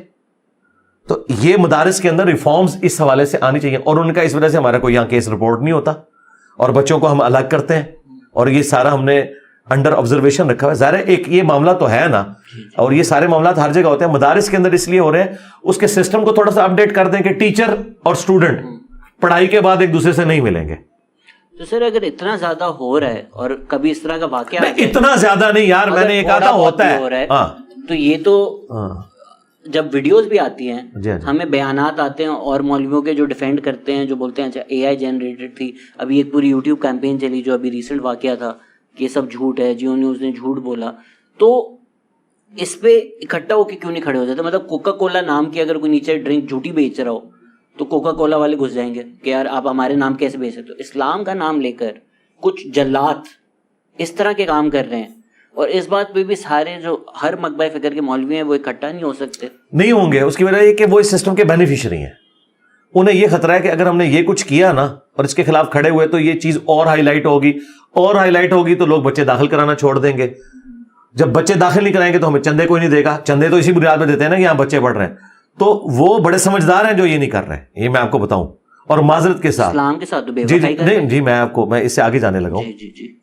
یہ سب کچھ کر رہے ہیں. مجھے بتائیں کیا ہماری جوڈیشری سابق چیف جسٹس جو کام ڈال کے جاتے ہیں ان کو بلا کے پوچھتی ہے؟ یہ ابھی آپ کے جو بدیال صاحب کہہ رہے تھے اب ہم ثاقب نثار صاحب کو بلائیں گے, اور ثاقب نثار صاحب جب تھے وہ کہتے تھے اب میں افتخار چودھری صاحب کو یہاں بلاؤں گا. حالانکہ نظریات میں 180 ڈگری کا فرق ہے, لیکن مجھ دی پینڈ ہوندی ہے. نظریات ثاقب نثار کے بالکل کوئی اور ہے, افتخار چودھری کے ڈفرنٹ ہے, لیکن ایک دوسرے کو کیسی رسپیکٹ دے رہے ہیں. اسی طریقے سے آپ اسٹیبلشمنٹ میں بھی دیکھ لیں. آج کی موجودہ جو اسٹیبلشمنٹ ہے انہوں نے ایک اناؤنسمنٹ کی, یوم تکریم منایا گیا, لیکن وہاں مہمان خصوصی کون تھا کہ جس کی وجہ سے یوم تکریم منایا جا رہا تھا, اس کو انہوں نے مہمان خصوصی بلایا ہوا. تو ہر کوئی اپنے بڑوں کی حفاظت کر رہا ہے, وہ اپنے سسٹم کو بچانا چاہتا ہے. یہ سارے کرتے ہیں. تو علماء بھی یہ کر رہے ہیں. اس میں آپ علماء کو سنگل آؤٹ نہ کریں. یہ سارے بڑے ہمارے ساتھ یہی کرتے ہیں کہ اپنے سسٹم کو بچانے کی خاطر اپنے بڑوں کے معاملات کو بھی لے کے چلتے ہیں. مشرف صاحب کے جنازے میں سارے نہیں پہنچے ہوئے تھے جسے عدالت نے سزا دی ہوئی تھی, تو انہوں نے جنازے میں شرکت کر کے کیا کہا کہ ہم اس کے ساتھ کھڑے ہیں, عدالت کے ساتھ نہیں کھڑے. کیوں کہا ایسے؟ تو اس کے بعد اگر کوئی دوبارہ ڈکٹیٹر آتا ہے تو اس کا مطلب یہ چاہتے ہیں کہ یہ سب کچھ ہو. تو اے پولیٹیکل کا مطلب یہ ہے کہ آپ کو جنازہ نہیں پڑھنا چاہیے تھا, جس طرح نبی علیہ السلام نے خودکشی والے کا جنازہ نہیں پڑھا, صحابہ کو کہا تم پڑھ لو لیکن میں نہیں پڑھوں گا تاکہ پروٹیسٹ ہو. لہٰذا میں سمجھتا ہوں کہ بڑے لوگوں کو جو آرمی چیف کی پوسٹ کے اوپر رہے تھے انہیں مشرف کا جنازہ نہیں پڑھنا چاہیے تھا. میں یہ نہیں کہہ رہا اس کا جنازہ نہ ہو, جنازہ بھی ہو, دعائے مغفرت بھی ہو, ہاں, لیکن بڑوں کو نہیں آنا چاہیے. یہ پروٹیسٹ اپنا ریکارڈ کروانا چاہیے. یہاں پہ بڑے کیا ہیں, وہ پرانے بڑوں کو مہمان خصوصی کے طور پہ بلا لیتے ہیں, پھر ہمیں کیا میسج دیتے ہیں؟ وہی جو لوگ اسلام کا نام لیتے ہیں ان سے ہم زیادہ رسپانسبلٹی ایکسپیکٹ کرتے ہیں. اس میں آپ کے مفتی طارق مسعود سے کافی مسئلے مسائل ہوئے, ان پہ نہیں ڈسکس کرتے, لیکن ان کی کئی مثالیں ہیں کہ وہ مفتی صاحب سے ہماری صلح ہو چکی ہے, ہو گئی, کب سے ہو چکی ہے ماشاءاللہ. سر وہ کبھی اکثر ممبر پہ بیٹھ کر, اب تو ممبر پہ کوئی ایسی بات نہیں کرتے, وہ تو اور باتیں کر یار, ویلاگز بنا رہے ہیں, اتنے اچھے سے ویلاگز بناتے ہیں, آپ وہ دیکھا کریں. انہوں نے کہا کہ اگر آپ ایک ڈیورس عورت سے کر دیں تو اگلی 16 سال کی میں دوں گا, نہیں ملی تو 2 یار وہ پرانی بات ہے. بٹ سر آپ جب کہتے اس میں میں نے ان کو کرٹیسائز کیا تھا, اس ویڈیو پہ انہوں نے, یعنی ایک اور بھی 2-4 ویڈیوز تھیں اس پہ ان کو احساس تھا. اب چونکہ انہوں نے ان ساری چیزوں سے پیچھے ہٹ چکے ہیں, میرے خیال ہے انہیں تختہ مشق ہم نہ بنائے, کسی اور کی مثال آپ دیں. یوٹیوبر ہیں کچھ جو اسلام کا نام لے کے ملینز کما رہے ہیں, آپ کا ان بارے میں کیا خیال ہے کہ وہ کچھ سیکھا ہوا ہونا چاہیے, کچھ پڑھا ہوا ہونا چاہیے, کیا کوئی بھی اسلام کے نام کا یوٹیوب چینل ڈال کر مانیٹائز کر کے کما سکتا ہے اور وہ ٹھیک؟ دیکھیں ویڈیو ایڈز کے اوپر مانیٹائزیشن تو ہم نے خود نہیں کی ہوئی ہے, تو ہم اس کو تو جائز نہیں سمجھتے. خواہ طارق جمیل صاحب کریں یا طارق مسعود صاحب کریں, ہمارے نزدیک نہیں ہے. اور خود ان کے اپنے بڑے مفتی نے, مفتی تقی عثمانی صاحب کا بھی فتویٰ آیا ہے اس کے اوپر کہ کیٹیگرائزیشن تو آپ کر سکتے ہیں لیکن آپ ایک ایک اشتہار کو چوز نہیں کر سکتے. اچھا, اب آپ نے کہا جو اسلام کے اوپر بات کر رہے ہیں, اسلام کے اوپر بات کرنے کی ہر بندے کو اجازت ہے, بشرطے کہ وہ جو اتھینٹک نالج ہے اس کے ذریعے بات کرے, وہ اس کا رائٹ ہے, وہ کرے, قرآن سے آیت بیان کرے, حدیث بیان کرے, اور اس کی جو انٹرپریٹیشن ہے اس طریقے سے پریزنٹ کرے. یہ ہر بندے کو رائٹ ہونا چاہیے, کیونکہ اسلام بنیادی ضرورت ہے کہ ہمارا یعنی زندگی کا اوڑھنا بچھونا ہے نا. باقی چیزوں میں تو آپ کہہ سکتے ہیں ایکسپرٹیز ہائی لیول کی ہونا ضروری ہے آپریشن کرنے کے لیے یا انجینئرنگ کی فیلڈ میں. دین کی فیلڈ میں نبی علیہ السلام نے فرمایا بلغوا عنی ولو آیا, پہنچا دو میری طرف سے خواہ تمہیں ایک آیت ہی کیوں نہ آتی ہو. اور قرآن میں تو اس سے بڑی بات آ گئی ہے, کنتم خیر امۃ اخرجت للناس, تم بہترین امت ہو جو لوگوں کے نفع کے لیے نکالے گئے, نیکی کا حکم دیتے ہو, برائی سے روکتے ہو. پوری امت ہی دین کا کام کر سکتی ہے لیکن بات ٹھیک کرے, وہ قرآن و حدیث میں لکھی ہو. معذرت کے ساتھ جن یوٹیوبرز کے اوپر علماء کو یہ ریزرویشن ہوتی ہے کہ وہ قرآن و حدیث ٹھیک بیان نہیں کر رہے, تو علماء کون سا قرآن و حدیث ٹھیک بیان کر رہے ہیں؟ وہ پھر بھی چلیں کہیں پہ کوئی غلطی تھوڑی بہت کر لیتے ہیں, اور ان میں اپنے آپ کو شمار نہیں کر رہا, میں ان کو کچھ سمجھتا ہی نہیں ہوں نا, نہ علماء کو نہ دین پہ بات کرنے والے یوٹیوبرز کو. ان کو بہت اپنا لیول ابھی رائز کرنا ہے. میں نے تو ظاہر ہے جو ہے اس فیلڈ میں مار کھائی ہے, اس کے بعد میں پوری, اور میں نے تو اپنا سب کچھ بلیک اینڈ وائٹ میں آپ کے سامنے رکھ دیا ہے. میں تو قرآن کی آیت حدیث ڈسپلے کرا دیتا ہوں, میں تو بیچ میں سے نکلا ہوں. میں ان کی بات کر رہا ہوں جن کو آپ کہہ رہے ہیں دین پہ بول رہے ہیں, تو انہیں چاہیے محنت کریں, اس کے بعد دین کے اوپر بات کریں. وہ سمجھتے ہیں انجینئر صاحب ویسے بیٹھ کے ہیں, بھائی اس کرسی کے پیچھے میرے 25-30 سال ہیں, ٹھیک ہے, اور وہ 25-30 سال کی میری محنت شاید سینکڑوں سالوں کے اوپر بھاری ہو جتنے میں نے ایفرٹ پٹ کی ہے. اور پھر ہر بندے کو ذہانت اتنی نہیں ملتی. صحیح مسلم میں حدیث ہے ذہانت بھی تقدیر سے ہے. ہاں, ہر بندے کا انٹلیکچوئل لیول برابر نہیں. نیوٹن سے پہلے بھی سیب گرتا تھا, گریویٹیشن نیوٹن کے دماغ میں آئی ہے, ٹھیک ہے. یہ جو کامن آبزرویشن ہے, یہ آئنسٹائن نے ریلیٹیوٹی کی جو تھیوری آف ریلیٹیوٹی, یہ پہلے بھی لوگوں کی آبزرویشن تھی لیکن دماغ اس کے ادھر گیا ہے. اس طریقے سے کارل مارکس کا دماغ اس طرف گیا ہے, تو وہ اسی کا دماغ گیا ہے نا. تو اللہ تعالیٰ نے قدرت کے حقائق اس کے اوپر کھولے. آپ نے بہت اچھی نصیحت دی ہے, کیونکہ کچھ تو یوٹیوبر ہیں اسٹارٹ ہی فتوے کے, ڈاکٹر تیمور رحمان بیٹھے ہوئے, ان پہ کئی فتوے لگ چکے ہیں. مجھے لگ رہا ہے کہ آپ کے دماغ میں اس وقت کوئی یوٹیوبر بیٹھے ہوئے ہیں, مجھے نہیں پتا, میں اس کیمرے میں مجھے نہیں پتا کہ یہ کن کی بات کر رہے ہیں. آپ چیک کریں ڈاکٹر تیمور رحمان پہ کس نے فتوے لگائے, آپ سمجھ جائیں گے. اچھا, کوئی بڑے ہیں؟ نہیں, اگر بڑے نہیں تو ان کا نام ہی نہ لے, نہیں چھوڑ دینا یار. ہم بڑوں کی بات کریں جو قرآن و سنت بات کر لیتے ہیں. آپ کے فینس بہت ناراض ہیں کہ آپ نے ملک ریاض کی تعریف کر دی. کس بات میں کی؟ جس بھی بات میں کی. نہیں, یہ بات اگر ایک آدمی ظالم اور سرکار دیکھیں, بس اب آپ بھی ڈکٹیٹر بن گئے نا, آپ کا سارا سوشلزم ختم ہو گیا. میں کہہ رہا سی ختم ہو گیا. میں کہہ رہا سی اسی ڈس اپوائنٹ ہوئے نے. نہیں, میں یہ نہیں کہہ رہا کہ آپ نہیں کر سکتے. دیکھیں, میں نے ڈاکٹر تیمور صاحب کے سامنے کہا کہ کیپٹلزم کا یہ والا جو پورشن ہے کہ دنیا میں اس وقت سائنسی ترقی مرہون منت ہے اسی کمپٹیشن کے, یہ اس کا پازیٹو اسپیکٹ ہے. تو انہوں نے ویلیو ایڈیشن کی, انہوں نے کہا کارل مارکس نے بھی کیپٹلزم کے اس والے اسپیکٹ کی تعریف کی ہے. تو سرکار کسی چیز کی تعریف کرنے کا مطلب یہ نہیں آپ ٹوٹلی اس کے ساتھ ایگری کرتے ہیں, ٹھیک ہے. ہمیں تو نبی الاسلام نے یہاں تک کہا ہے, صحیح بخاری میں حدیث ہے, شیطان نے انسانی شکل میں آ کے آیت الکرسی کا وظیفہ تعلیم کیا تھا. نبی الاسلام نے میں ہے جھوٹا تھا, بات اس نے سچی کی ہے. ملک ریاض صاحب کی جو میں نے تعریف کی تھی جس معاملے کے اندر, کیا اس معاملے میں ان کی تعریف بنتی ہے یا نہیں, یہ آپ ان پرنسپل مجھ سے ڈسکس کریں, ٹھیک ہے. ملک ریاض کی وجہ سے آج میں تو اب کہہ سکتا ہوں کروڑوں لوگوں کے چولہے چل رہے ہیں, لاکھوں سے بھی بات اوپر جا چکی ہے.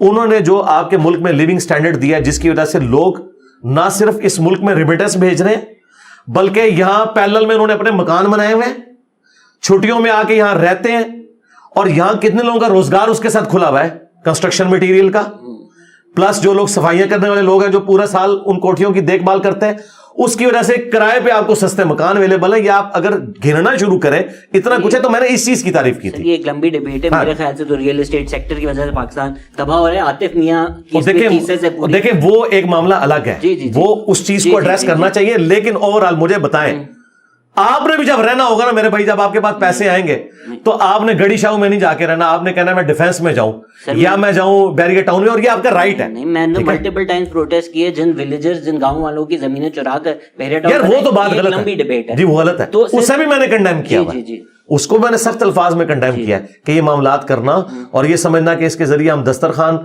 جو ہے وہ 1 لاکھ بندے کو روزانہ کھانا کھلا کے تو وہ گناہ معاف ہوگا, وہ نہیں ہوگا. وہ غلط بات اپنی جگہ ہے, لیکن میں نے اس پوائنٹ آف ویو سے تعریف کی تھی. تو میرے بھائی وہ تو ہر بندے کی تعریف کسی دوسرے کو بری لگے گی. میں نے عبدالستار عیدی کی تعریف کی, آپ کو تو بڑی اچھی لگی ہوگی, ریلیجس طبقے کو تو بری لگی. انہوں نے کہا کہ یہ بندہ تو سوشلسٹ تھا, وہ تو کہتا تھا میں کارل مارکس کو اپنا آئیڈیل سمجھتا ہوں, اس نے نبی الاسلام کا نام نہیں لیا. اتنا کیڑی جتنا دل ہے مولویوں کا, تو ٹھیک ہے. تو ہم نے ان کی تعریف کی جس معاملے میں کی, اور آپ کو میں حیران کن بات بتاؤں, کوئی مولوی ان کا جنازہ پڑھانے کے لیے تیار نہیں ہوا. کراچی میں سارے مولوی بیٹھے ہوئے ہیں نا, پلانٹ ارتھ کے مفتی اعظم, کسی ایک نے بھی جنازہ پڑھا ہے؟ تقی عثمانی نے پڑھا جنازہ؟ مفتی منیر الرحمان نے جنازہ پڑھا؟ نہیں. فوج نے اپنا پیڈ مولوی کھڑا کر کے جنازہ پڑھوایا, کوئی جنازہ پڑھنے کے لیے بھی تیار نہیں ہوا. ان کے تو کیڑی جتنے دل ہیں. آسما جہانگیر کا بھی جنازہ مودودی صاحب کے بیٹے نے پڑھایا, وہ بھی یعنی وہ چونکہ وہ ایک کھلے ذہن کے بندے ہیں, ورنہ یہ مولوی تو کبھی بھی تیار نہ ہوتے. تو میں آپ کو بتاؤں ان کے دل بڑے تھوڑے ہیں, اس کی وجہ سے آپ بھی اس طرح کا ایٹیٹیوڈ نہ اڈاپٹ کریں. مجھے بڑی افسوس ہوتا ہے کہ جب آرگومنٹس میں باری آتی ہے, ہم ایتھیسٹ سے جب ڈسکشن کرتے ہیں ہمیں بڑا اچھا لگتا ہے, جب سائنس پہ بولتے ہیں جیسے ہم لاجک ان کے خلاف, تو وہ بھی مولوی بن کے سامنے آ جاتے ہیں. تو مولوی نہ منع کریں, یہ ایک کیفیت ہے مولوی بننا, جو کبھی آپ پہ بھی طاری ہو جاتی ہے اور کبھی ان کے اوپر بھی طاری ہو جاتی ہے. تو ایک حوالے سے میں نے تعریف کی تھی, اور میں نے اس میں کہا تھا کہ آپ پابند کریں کہ سولر سب لوگ اپنے گھروں میں لگوائیں, کیونکہ آپ کے پاس وہ لوگ آ رہے ہیں جن کے پاس کروڑوں کے بنگلے ہیں. اگر وہ 15-20 لاکھ کا سولر لگوا لیتے ہیں تو غریب لوگوں کو بجلی سستی مل جائے گی. اس میں نے ان کے آج آپ نے بہتر کیا کہ جو میں نے پہلے بھی یہ کیا ہوا, آپ نے پہلے یہ نہیں بولا تھا کہ جن گاؤں والوں کی انہوں نے زمینیں چرائی ہیں. اور یار وہ جب ٹاپک ڈسکس ہوگا نا تو ہونا, جب وہ ٹاپک یہ تو قرآن میں بھی نہیں ہوا سرکار. قرآن میں بھی جب کوئی ٹاپک ڈسکس ہوتا ہے اس کی جو رسپیکٹو آیت ہے وہ کسی اور جگہ موجود ہوتی ہے, ٹوٹیلٹی میں لینا ہوتا ہے. تو میرے نظریات کو آپ نے ٹوٹیلٹی میں لینا نا جب مجھے اسٹڈی کریں گے. اللہ کا شکر ہے پرانے بزرگوں کو تو اپنا دفاع کرنے کا موقع ہی نہیں ملا. میں نے اپنی زندگی میں اپنے خلاف آنے والے ہر ایلیگیشن کا جواب ویڈیو میں ریکارڈ کروا دیا اللہ کے فضل سے. ہم اسلامک نظام کی جب بات کرتے ہیں اکثر چیزوں پہ لوگوں کا اختلاف ہوتا ہے, جس طرح میں نے نقاب کی اگزامپل دی, یا کچھ بہائی پھیل رہی ہے, سر فہرست ہوتی ہے روزرا ٹی وی پہ, انٹرسٹ پہ کوئی بات نہیں کرتا. تو وہ جو فتوے آئے ہوئے ہیں کہ چلیں انٹرسٹ ہو سکتا ہے, اسلامک بینکنگ ہو سکتی ہے, جبکہ اگر آپ نے تو ریسرچ کی ہوگی وہ کچھ اسلامک بینکنگ بھی زیادہ اسلامک نظر نہیں آتی. تو کیا یہ بد دیانتی ہے ہماری کہ ہم خوش انٹرسٹ سسٹم پہ چلا رہے ہیں, یا ہماری مجبوری ہے؟ بولتے تو ہیں جی سارے. اسحاق ڈار صاحب جب نئے آئے تھے, مولانا فضل الرحمان کو انہوں نے مہمان خصوصی بلا کے سود کے خلاف کانفرنس کی تھی, تقی عثمانی صاحب کو بلایا تھا, بڑی اچھی تقریریں کی تھی, اس کے بعد کچھ نکلا نہیں ہے. تو بولتے تو ہیں, اور ہمارے آئین کے اندر بھی ہے کہ سود فری بینکاری ہوگی, لیکن ظاہر جس لیول پہ یہ کام ہونا چاہیے تھا وہ نہیں ہو سکا. اس کی وجہ ہے کہ میرے بھائی وہ شہباز شریف صاحب کے جملے کو لوگوں نے آؤٹ آف کانٹیکسٹ کوٹ کر کے مذاق اور میمز بنائی. وہ ان کی بات ٹھیک تھی کہ بیگرز چوزر نہیں ہو سکتے, ایک غریب ہو تو بدتمیز. ہاں یہ اس سے بڑا جملہ میں بولتا ہوں کہ جب چندے لوگوں سے لے کے کھا رہے ہو, IMF سے $1 ارب کے پیچھے تم ہاتھ پھیلا رہے ہو اور کہہ رہے ہو کہ یہ $1 ارب لے کے ہم نے دنیا میں اسلام کا جھنڈا امریکہ کے وائٹ ہاؤس کے اوپر بھی لہرانا ہے, تو بھائی آپ کی میمز ہی بنے گی نا. ٹھیک ہے, تو ان باتوں کو آپ سمجھیں. یہاں پہ بھی میں سمجھتا ہوں کہ ابھی بہت زیادہ امپروومنٹ کی ضرورت ہے. تو یہاں پہ آپ کی پوزیشن یہ ہے کہ کیونکہ ہمارا اسلامک نظام صحیح طریقے سے نہیں آ سکتا, اور آپ نے بھی گریجولی ہوگا جی, ایک دم نہیں ہوگا, بھی کہا کہ آ گیا تو ساتھ بھی آئے گا, تو بہتر یہ پاکستان سیکولر ہے فار دا ٹائم بینگ, اس میں آپ زیادہ آزادی سے اپنا مذہب پریکٹس کر سکتے ہیں. پہلی بات ہے کہ ہمیں دیوبندی, بریلوی, اہل حدیث, شیعہ اسلام نہیں چاہیے, ہمیں اسلام چاہیے. ٹھیک ہے, اور اسلام تب آئے گا جب واقعی اسلام ہو. تو مجھے تو اس وقت وہ نظر نہیں آ رہا, تو ظاہر ہے یہ پھر سیکولرزم یہ اسلام کے سب سے زیادہ قریب ہے. پھر یہ میں سوٹ کرتی ہے کہ ہم بھی رائے عامہ ہموار کریں, یہ لوگ بھی اپنی رائے عامہ ہموار کریں. جس طرح خادم رضوی صاحب کہتے تھے پیڑ پالو, پھر ٹھیک ہے ہم نے پیڑ پالا ہے, ہم نے اپنے دلائل رکھے ہیں عوام کے سامنے, آپ بھی اپنے دلائل رکھیں, جو جیت جائے گا وہ حکومت بنا لے. ٹھیک ہے, بالکل ٹھیک ہے, لیکن ڈنڈے کے زور کے اوپر زبردستی والا معاملہ نہیں ہونا چاہیے. سر آپ نے ابھی کافی کھل کے کرٹیسائز کیا پارا چنار میں جو ہو رہا ہے وہ ہمارے سامنے ہے, لیکن ساتھ ساتھ مین اسٹریم پاکستان میں بھی شیعہ کافر ریلیز چل رہی ہوتی ہیں. ان ریلی پہ جو لوگ کھڑے ہوتے ہیں, اسپیچز دے رہے ہوتے ہیں, بعد میں ہم دیکھتے ہیں کہ سنی مولوی جو پیار محبت کی باتیں کرتے ہیں وہ ان سے گلے بھی مل رہے ہوتے ہیں. تو اس طرح کے لوگ جو باتیں کرتے ہیں, میرے خیال آپ تو یہ اپنی موت مار چکے ہیں یار, اب کوئی اس بڑے لیول کا کوئی معاملہ نہیں ہوتا. مجھے آپ ایک بڑی تنظیم, کوئی بڑی ریلی بتائیں جس میں شیعہ کافر کے نارے لگ رہے ہوں. صاحب وہ تو ختم ہو چکی, بین ہو چکی. ابھی ہوئی ہے ریلی, کتنے لوگ تھے؟ ہزاروں. کہاں پہ ہوئی؟ شار فیصل. کس ٹاپک پہ ہوئی؟ اسی ٹاپک. نہیں ٹاپک کیا تھا, مرکزی ٹاپک کیا تھا؟ نہیں کوئی ایونٹ آتا ہے نا. دیکھیں مرکزی تو یہ تھا کہ ہم ہمارے جو ادارے ہیں ان کو سپورٹ کرنے کے لیے عمران خان کے خلاف, وہ آپ کو پتہ ہے کہ کس طرح ٹاپک کیا جاتا ہے, لیکن اس پہ نعرے تو یہی لگے. وہ کسی انڈیویجول نے لگا دیے, ان کا بڑا بھی اس کو ڈینائی کرے گا. میں نہیں سمجھتا اس وقت پاکستان میں کوئی تنظیم اعلانیہ اس معاملے کو لے کے چل رہی ہے, اور نہ ہمارے ریاستی ادارے اس کو برداشت کریں گے. یہ میں آپ کو کلیئر کٹ بتا دوں. وہ پروٹیکٹ کرتے ہیں اس چیز کو, کیونکہ فوج شیعہ سنی تو نہیں ہے.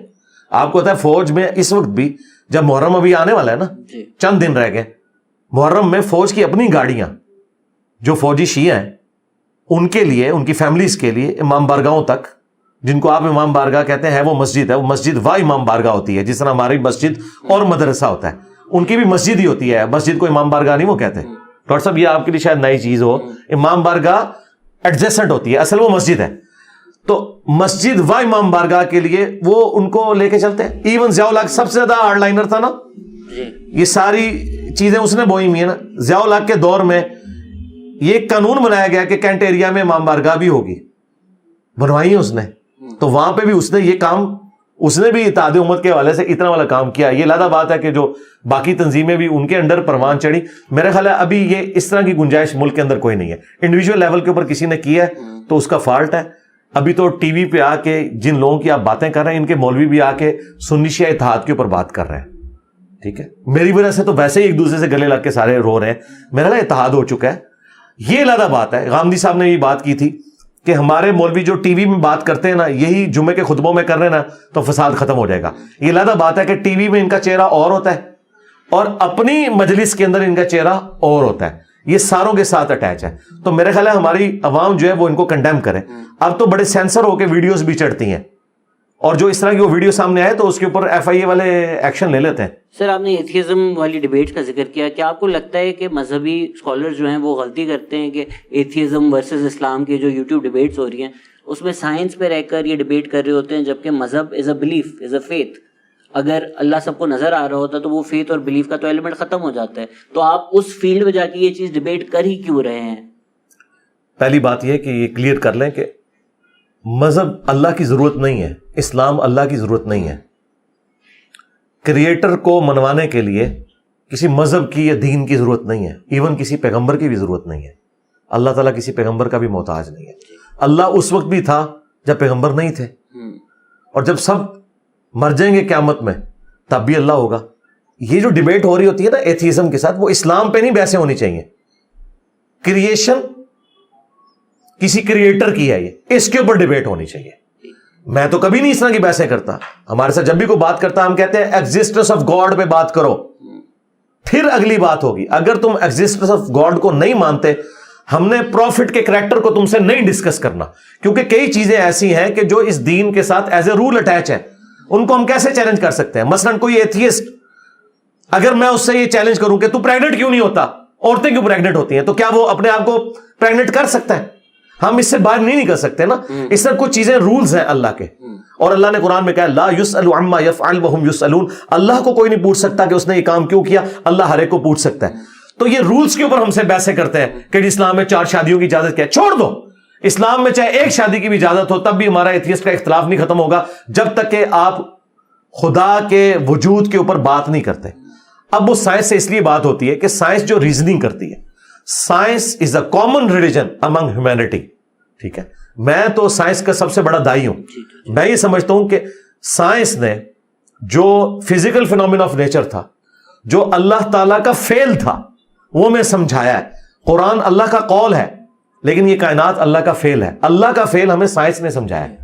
ٹھیک ہے, تو سائنس ایک ذریعہ ہے ہمیں کریشن کے ذریعے کریٹر تک پہنچنے کا. اس لیے ہم خدا کے وجود کے اوپر بات کرتے ہیں, اور ہمارا کا بھی یہ دعویٰ ہے کہ اللہ تبارک و تعالیٰ ڈیٹیکٹ ہو سکتا ہے سائنٹیفک انسٹرومنٹ سے, لیکن ہم ریزننگ کرتے ہیں کہ جو ریزننگ, جس طرح رچرڈ ڈاکنز نے جو باتیں کی ہیں دا گاڈ ڈیلوژن میں نے اس کا پورا جواب دیا ہے.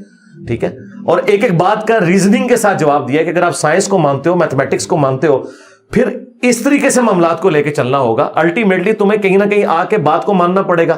یہ ہو نہیں سکتا کہ ایک طرف آپ سائنس کا سہارا لیں. مثلا میں آپ چھوٹی سی مثال دیتا ہوں. انٹروپی, فزکس کی لینگویج میں ایک ٹرم یوز ہوتی ہے, ڈس آرڈر کو انٹروپی کہا جاتا ہے. Second law of thermo dynamics یہ ہے کہ انٹروپی یا تو کانسٹنٹ رہے گی یا انکریز کرے گی. ڈس آرڈر کبھی کم نہیں ہو سکتا تا وقت کہ کوئی ایکسٹرنل پاور انٹروین نہ کرے. ٹھیک ہے, یہ ایک اسٹیبلش لا ہے اور ہم نے دنیا میں دیکھا ہے. اگر میں آپ کے اس گلاس کے اندر بلو, گرین اور یلو کلر کے بالز کی لیئرز لگاؤں اور میں اسے ہلا دوں, تو اب اس کی پروبیبلٹی 0 ہے کہ دوبارہ وہ لیئرز اس طرح مینج ہوں, اس وقت تک کہ میں ہاتھ کے ذریعے خود نہ رکھوں, انٹرویو نہ کروں. یہ اس کی انٹروپی بڑھتی چلی جائے گی, بڑھتی چلی جائے گی. تو سرکار, یہ بگ بینگ کون سا ڈس آرڈر ہے کہ اس کے بعد 20 لاکھ سے زیادہ مخلوقات زمین پہ آباد ہو گئی ہیں, اتنی ہارمونی کے ساتھ چیزیں ایلپٹیکل آربٹس کے اندر گھوم رہی ہیں. یہ کسی کے انٹروین کرنے سے ہوا ہے نا, ادروائز دھماکہ تو ڈس آرڈر لاتا ہے. یہ کون سا دھماکہ ہے جس نے اتنا بڑا آرڈر کریٹ کیا ہے؟ اس کے بغیر کوئی چارہ نہیں ہے کہ God is the only explanation of all the physical phenomena in this universe. پھر اس نے ایک اور بات کی تھی کہ جی, جو فرینڈ ہائل نے کہا تھا نا کہ جس طرح کوئی ہوائی جھکڑ ایک کوڑے کے ڈھیر سے اٹھا کر ملبے کو بوئنگ 747 نہیں بنا سکتا نا, اس طرح انسان بھی نہیں بن سکتا بغیر کسی کریٹر کے. یہ زیادہ کمپلیکس ہے. تو اس پہ رچرڈ ڈاکنز نے ایک باب باندھا تھا دا گاڈ ڈیلوژن میں, دا الٹیمیٹ بوئنگ 747. اس نے کہا گاڈ الٹیمیٹ بوئنگ 747 ہے. اگر انسان اتنا کمپلیکس خدا کے بنائے بغیر نہیں بن سکتا تو خدا کا بھی کوئی کریٹر ہونا چاہیے. تو اس کو پھر میں نے میتھمیٹیکل جواب دینا تھا نا, کہ میں نے مان لیا کہ خدا کا بھی کوئی کریٹر ہے, تو پھر وہ کریٹر تو اس سے بھی زیادہ کمپلیکس ہے, اس کا بھی کوئی کریٹر ہونا چاہیے, پھر اس کا بھی کوئی کریٹر, اور یہ انفینٹ پرابلم ہے. میتھمیٹیکلی یہ ایکویشن اس وقت تک اینڈ نہیں ہوگی جب تک آپ یہ مان نہ لیں کہ کوئی ایک کریٹر ایسا ہونا چاہیے کہ جس کا کوئی کریٹر نہ ہو. تو وہی تو ہے لم یلد ولم یولد. اور یہ ہم نے کیوں ماننا ہے کہ دوسری طرف میں ایگزسٹ کرتا ہوں. اگر یہ تھیوری ہوتی تو آپ ریجیکٹ کر دیتے. پریکٹیکلی میں ایگزسٹ کر رہا ہوں, بگ بینگ بھی ایگزسٹ کر رہی ہے. اسٹیڈی اسٹیٹ تھیوری جو 18ویں اور 19ویں صدی میں آئی تھی کہ کائنات ہمیشہ سے ہے. دیکھیں وہ کتنے سمجھدار تھے اس وقت کے ایتھیسٹ, انہیں پتا تھا کہ اگر ہم نے یہ مان لیا نا کائنات بنی ہے تو کریٹر ماننا پڑے گا. انہوں نے کہا ہمیشہ سے ایسے ہی ہے. یہ تو اللہ بھلا کرے حضرت ہبل کا وہ ٹیلیسکوپ کے ذریعے نہ دیکھتے, اور پھر ریورس میں ہم ٹائم میں نہ جاتے, اور پھر 1980 میں ڈسکوری شٹل نہ جاتی, اور وہ یہ ساری ریڈیشنز نہ دریافت ہوتی, تو ہمیں کبھی بھی بگ بینگ جو ہے اسٹیبلش نہ ہوتی. اب تو James Webb telescope is also questioning some fundamental differences. لوگ بھوک سے مر جائیں گے, کھانا لگ چکا ہے. عوام میں جب میں نے رکھا, آپ آ رہے ہیں, سب نے بہت ایک زیادہ سوال پوچھا, تو وہی میں آپ سے آخری سوال پوچھوں گا کہ آپ کے سوال ختم ہو گیا؟ نہیں, میرے پاس ہے, لیکن نہیں کریں نا, دوبارہ نہیں میں نے ادھر دوبارہ اتنی جلدی آپ کے ساتھ برا نہیں, دوبارہ اس لیے کہ ہماری کیو میں اتنے لوگ لگے ہوئے ہیں کہ اگر کسی کو دوبارہ بلا لیا نا تو پھر وہ گلا کریں گے کہ ہمارا. اچھا, 2 پوچھ لیتا ہوں. انڈیا سے بہت لوگوں نے پوچھا کہ بھائی قرآن کہتا ہے کہ Jews cannot be your friends, میں ان کو یہ سمجھاتا ہوں کہ وہ ایک اسپیسیفک ٹرائب اس وقت کے بارے میں تھا. آپ کی کیا رائے ہے اس بارے میں؟ جوز کو سنگل آؤٹ نہیں کیا گیا, کرسچنس کے بارے میں بھی ہے. اس میں یہ ہے کہ یہود و نصارہ کو اپنا دوست نہ بناؤ. یہ ایک بات تو آپ کی درست ہے, اسپیسیفکلی اس وقت جب مسلمانوں اور ان کی چپلس چل رہی تھی. اچھا, پلس یا دوست بنانے سے مراد یہ کہ آپ نے ان کے ساتھ اپنے سیکریٹس شیئر نہیں کرنے. ظاہر دوسرے ریلیجن سے تعلق رکھتے ہیں نا, تو ہماری یہ چیزیں جڑی ہوئی ہیں, یہ ہمارا رائٹ ہے. اچھا, تیسری بات جو آپ کی بات کو سپورٹ ہے وہ یہ ہے کہ بخاری مسلم میں حدیث ہے, نبی علیہ السلام جب فوت ہوئے تو آپ کی زیرہ گروی رکھی ہوئی تھی ایک یہودی کے پاس اناج کے عوض. تو نبی علیہ السلام نے اپنی وفات تک یہودیوں کے ساتھ لین دین کا معاملہ کیا ہے, اور اس کی کوئی ناسخ بھی نہیں ہے کیونکہ وفات تک تھا. آپ کی وفات کے بعد وہ قرضہ اتار کے اور وہ زیرہ واپس لی گئی ہے. تو یہ معاملات آپ نے کرنے ہیں, ان کو مارنا نہیں ہے, دعوت رکھنی ہے. باقی یہ تو ہمارا رائٹ ہے. مجھے بتائیں, کیا جوز مسلمانوں پہ اعتبار کریں گے اپنی اس اسٹیٹ کے حوالے سے کہ وہ ہمیں اپنے راز بتائیں؟ یہ تو ہمارا نیچرل رائٹ ہے. میں تو ایون یہ کہتا ہوں کہ اگر کوئی مسلمان بھی دوسرے ملک ہے اور یہ خطرہ ہے کہ اس کے مفادات کسی اور ملک سے جڑے ہوئے ہیں, ہم مسلمان ہونے کے ناطے بھی اپنے اس کے ساتھ راز شیئر نہیں کریں گے. مثلا میں ایٹامک انرجی کے ادارے سے میں نے 1963 میں ریٹائرمنٹ لی ہے, تو ہم نے یہ عہد کیا ہوتا ہے, پہلے دن قرآن پہ حلف ہوتا ہے, اور یہ میری ڈیتھ تک یہ حلف میرے ساتھ جانا ہے. میں صرف اتنی انفارمیشن شیئر کرتا ہوں جتنی اخبارات میں ٹی وی میں آتی ہے. باقی جو بالکل نچلے لیول کی انفارمیشنز ہیں, حالانکہ میں اس لیول پہ رہا ہوں کہ مجھے وہ ساری باتیں پتہ ہیں جو ہزاروں لوگوں کو نہیں پتہ ہوتی, لیکن یہ ہمارے ساتھ اٹیچ ہیں. یہ ہم نہ ڈسکس کرتے ہیں, ایون اپنی فیملی کے ساتھ بھی ڈسکس نہیں کرتے. تو اس طرح اس کا کیا مطلب ہے کہ میں اپنے ماں باپ یا بیوی بچوں کو اپنا دشمن بنائے ہوئے ہوں؟ وہ دوستی دل ہی نہیں لگانی ان کے ساتھ جس میں آپ راز کو لیک کریں. دشمنی کا نہیں کہا گیا. یہ پرابلم تب تھی, انڈین بھائیوں کو بتائیں, جب قرآن میں لکھا ہو کہ یہود و نصارہ تمہارے دشمن ہیں, ان کو دشمن بنا کے رکھو. اس طرح کا جملہ اگر کسی کے بارے میں ہے وہ شیطان کے بارے میں ہے. اس میں آپ نے اٹامک انرجی والے نوکری کا ذکر کر دیا. اس کی وجہ سے کئی لوگ کنسپریسی تھیوری, ظاہری بات ہے میں آپ کو فالو کرتا ہوں, میں اس میں یہ نہیں یقین کرتا, بٹ کیونکہ آن لائن کنسپریسی تھیوری کہ ایک وقت تھا کہ انلائٹن ماڈریشن تھا تو ان میں غامدی آ گئے صاحب, تو وہ اب کیونکہ فرقے توڑنے کی ضرورت ہے تو لوگ کہتے ہیں اسٹیبلشمنٹ نے آپ کو لانچ کیا. کون سی اسٹیبلشمنٹ نے؟ باجوہ صاحب نے یا حافظ صاحب نے؟ آجی صاحب نے یا حافظ صاحب نے؟ ان کو بتا دینا. دیکھیں نا, بات کر, اب دو اسٹیبلشمنٹ تو آپ کے سامنے آ چکی ہوئی ہیں, ٹھیک ہے, تو کس والی اسٹیبلشمنٹ نے؟ مجھے اس اسٹیبلشمنٹ کے ساتھ بھی اختلاف تھا پروجیکٹ عمران خان کے اوپر, اور اس اسٹیبلشمنٹ کے ساتھ بھی اختلاف ہے جو کچھ عمران خان اور پی ٹی آئی کے ساتھ کیا جا رہا ہے اس لیول پہ اتر کے. مجھے اس سے بھی اختلاف ہے. میں نے اب کیمرے میں کہہ دیا. اب مجھے بتائیں, اگر میں ایجنٹ ہوں تو میں یہ بات کیوں کروں؟ ٹھیک ہے, مقدمات چلائیں, لیکن اس لیول کے اوپر کہ مطلب ان کا جینا تنگ کر دیا ہے, یہ تو نہیں ہونا چاہیے. فریڈم آف ایکسپریشن ہونا چاہیے. کسی کی بات کمپلیٹلی رد کر دو بس اس کے بارے میں. لیکن میں آپ کو بتاؤں, پی ٹی آئی کے ساتھ جو کچھ ہو رہا ہے نا وہ مکافات عمل ہے. انہوں نے یہی کچھ باقیوں کے ساتھ کیا تھا, لوگوں کو غدار وطن کہنا انہی کی محبت میں. کسی نے کوئی بیان دے دیا انڈین ایجنٹ, آج ان کو وہ ساری گالیاں پڑ رہی ہیں. ان کے ساتھ جو کچھ ہو رہا ہے نا وہ اللہ تعالیٰ اس طرح ہی کرتا ہے کہ قرآن میں ہے کہ ہم ایک کو دوسرے سے ٹکراتے ہیں تاکہ اسے مزہ چکھا دیں, اور اگر ایسا نہ ہوتا کہ ہم ایک کو دوسرے سے نہ ٹکراتے تو دنیا میں کوئی کلیسا, کوئی معبد, کوئی مسجد جو اللہ کے ذکر کے لیے بنائی جاتی ہیں یہ سلامت نہ رہتے. یہ سورۃ الحج کی آیت نمبر 40 ہے کہ یہ دنیا میں جو امن قائم ہے یہ اسی وجہ سے ہے کہ ایک کی ٹکر پہ, وہ جو عمران ریاض صاحب نے کہا تھا ٹکر کے لوگ ملے ہیں, وہ ایک ٹکر دوسری ٹکر پہ آتی ہے نا تو پھر لوگوں کو ریوزٹ کرنے کا موقع ملتا ہے کہ ہاں یار اب ہم نے یہ تجربہ دوبارہ نہیں کرنا, اب ہم نے یہ نہیں کرنا. اس سے ہم ایک سٹیپ فارورڈ ہوتے ہیں. تو میں آپ کو کلیئر کٹ بتا دوں. اور دوسری بات کہ ایٹامک انرجی کے ادارے کا فوج کے ساتھ کوئی لینا دینا نہیں ہے. یہ ایک انڈیپینڈنٹ ادارہ ہے, اور فوج اس کی سیکیورٹی کے اوپر ضرور مامور ہے, لیکن ان کی جو سلیکشن کا سسٹم ہے, بھرتی کا سسٹم ہے, وہ بالکل فوجیوں کے اوپر ڈیپینڈنٹ نہیں ہے. انڈیپینڈنٹ لوگ ہیں اور وہ لوگوں کو بھرتی کرتے ہیں اور ان کے ساتھ معاملات لے کے چلتے ہیں. اور فوج کے ساتھ ہمارا ریلیشن شپ ضرور ہوتا ہے. ظاہر ہے جو ایسٹس ایٹامک انرجی کے ادارے کے لوگ بناتے ہیں وہ فوج کے ہینڈ اوور کیے جاتے ہیں. تو یہ ورکنگ ریلیشن شپ اور یہ جو میرے تھاٹس ہیں نا ڈیموکریسی والی, میری اس وقت بھی تھی جب میں جاب پہ تھا, اب بھی ہیں. تو یہ بائی چانس ایسا ہوا ہے کہ اسٹیبلشمنٹ کا وہ قبلہ ہے. میں آپ کو 2012 کے اپنے لیکچر بتاؤں گا جب اسٹیبلشمنٹ کا قبلہ بالکل ڈیفرنٹ تھا, جہادی تنظیمیں ان کی گود میں بیٹھی ہوئی تھی, اور میں اس وقت انہیں کرٹیسائز کرتا تھا. اگر یہ ویڈیوز میں آپ کو دکھانے میں کامیاب ہو جاؤں تو پھر تو کسی کو گلا نہیں ہونا چاہیے. بائی چانس فوج اگر اب ہمارے والے نظریے پہ آ گئی ہے تو یہ نہ سمجھے کہ مجھے انہوں نے لانچ کیا ہے، ورنہ میں تو اس وقت جو بات کرتا تھا، انہوں نے ٹھوکریں کھا کے یہ سبق سیکھا ہے. ہم نے غامدی صاحب جیسے لوگوں کو، حامد میر صاحب جیسے لوگوں کو، نجم سیٹھی صاحب جیسے لوگوں کو، آسما جہانگیر صاحبہ جیسی پرسنالٹیز کو سن سن کے ہماری تھاٹس انلائٹنڈ اس زمانے میں ہوئی تھی. ہم کبھی بھی یہ والے معاملات میں، ہاں اسکول میں ہمیں تو سمجھ نہیں تھی، تو ہم اپنے یونیورسٹی اور اپنے جاب کے لیول سے ہمیں یہ معاملات کلیئر تھے، ہمیں کسی نے لانچ نہیں کیا. ورنہ تو میں آپ کو بتا رہا ہوں، میں سب سے پہلے میری ویڈیو آئی ہے جس دن 9 مئی ہوا ہے، رات کو میں نے لائیو سیشن میں کہا کہ پلیز یہ بچے ہیں ان کے ساتھ صرف نظر کریں. اب جا کے غصہ ٹھنڈا ہوا ہے اسٹیبلشمنٹ کا، وہ کہہ رہے ہیں کہ بچوں اور عورتوں کے مقدمات ہم فوجی عدالتوں میں نہیں چلائیں گے. یہ بات میں نے پہلی رات کی تھی کہ یار یہ کام نہ کریں. ان کا غصہ نہیں ٹھنڈا ہو رہا تھا، کرتے کرتے یہاں تک معاملات پہنچے. تو کوئی ثبوت پیش کرے نا. 2012 میں نے کون سی پوسٹ قبول کر لی ہے، یا کوئی میرا بینک بیلنس آپ ثابت کرے کہ کوئی پیسے ٹرانسفر ہوئے ہوں ان کی طرف سے یا کسی اور کی طرف سے اس طریقے سے آگے ہوں. اس طرح کے کوئی معاملات نہیں. مجھے جو پینشن ملتی ہے وہ میری آتی ہے دائرے سے. 2012 سے اگر آپ بول رہے ہیں تو پھر تو کالی ویگو نے آئی تو ہوگی، ملنے تو آئی ہوگی. نہیں میرا خیال ہے میں کبھی بھی نہیں، میں ریڈ لائن کبھی کراس نہیں کرتا نا. دیکھیں اسٹیبلشمنٹ کو ہمیشہ سے یہ ہے کہ کوئی بندہ اس طرح کا محاذ اکٹھا نہ کرے کہ وہ پبلک کو اکٹھا کر کے چڑھا دے اسٹیبلشمنٹ کے اوپر. میں صرف ذہنی تطہیر کا کام کرتا ہوں، بس اس سے آگے نہیں. اس کے بعد بڑوں کو صرف سمجھایا جاتا ہے، کوئی جتھا پارٹی نہیں بنانی.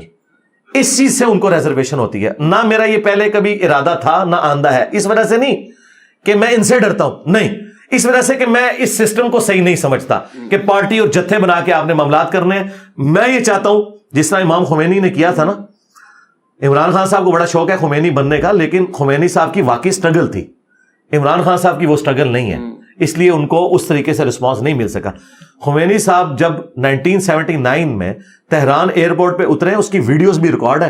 جینوئنلی 1 ملین بندہ انہیں ریسیو کرنا آیا تھا اور فوج نے اپنے ہتھیار پھینک دیے تھے. تو انہوں نے کہا تھا آپ ہماری فوج ہو، پہلے آپ شہنشاہ کی خدمت کرتے تھے، اب آپ عوام کی خدمت کرو گے. تو اس طرح انقلاب آتے ہیں کہ انہوں نے وہ پوری تطہیر کی. 25 سال ان کو 25-30 سال لگے. ہم بھی لوگوں میں یہ ایجوکیشن کر رہے ہیں، ایک ایک سٹیپ طے ہو رہا ہے. آپ دیکھیں آج اسٹیبلشمنٹ ڈیموکریسی کی باتیں کر رہی ہے. کل تک یہ وزیر اعظم کو اپنا غلام سمجھتے تھے، اب کتنی ڈیو رسپیکٹ دیتے ہیں پرائم منسٹر کو. آپ دیکھیں بات کرتے ہیں، تعریف کرتے ہیں. پہلے یہ کہتے تھے ہر معاملے میں ہماری تعریف ہو، ان کا نام ہی کوئی نہ لے. آپ فرنٹ پہ رکھتے ہیں، سامنے ماشاء اللہ بھی نہیں لگاتے.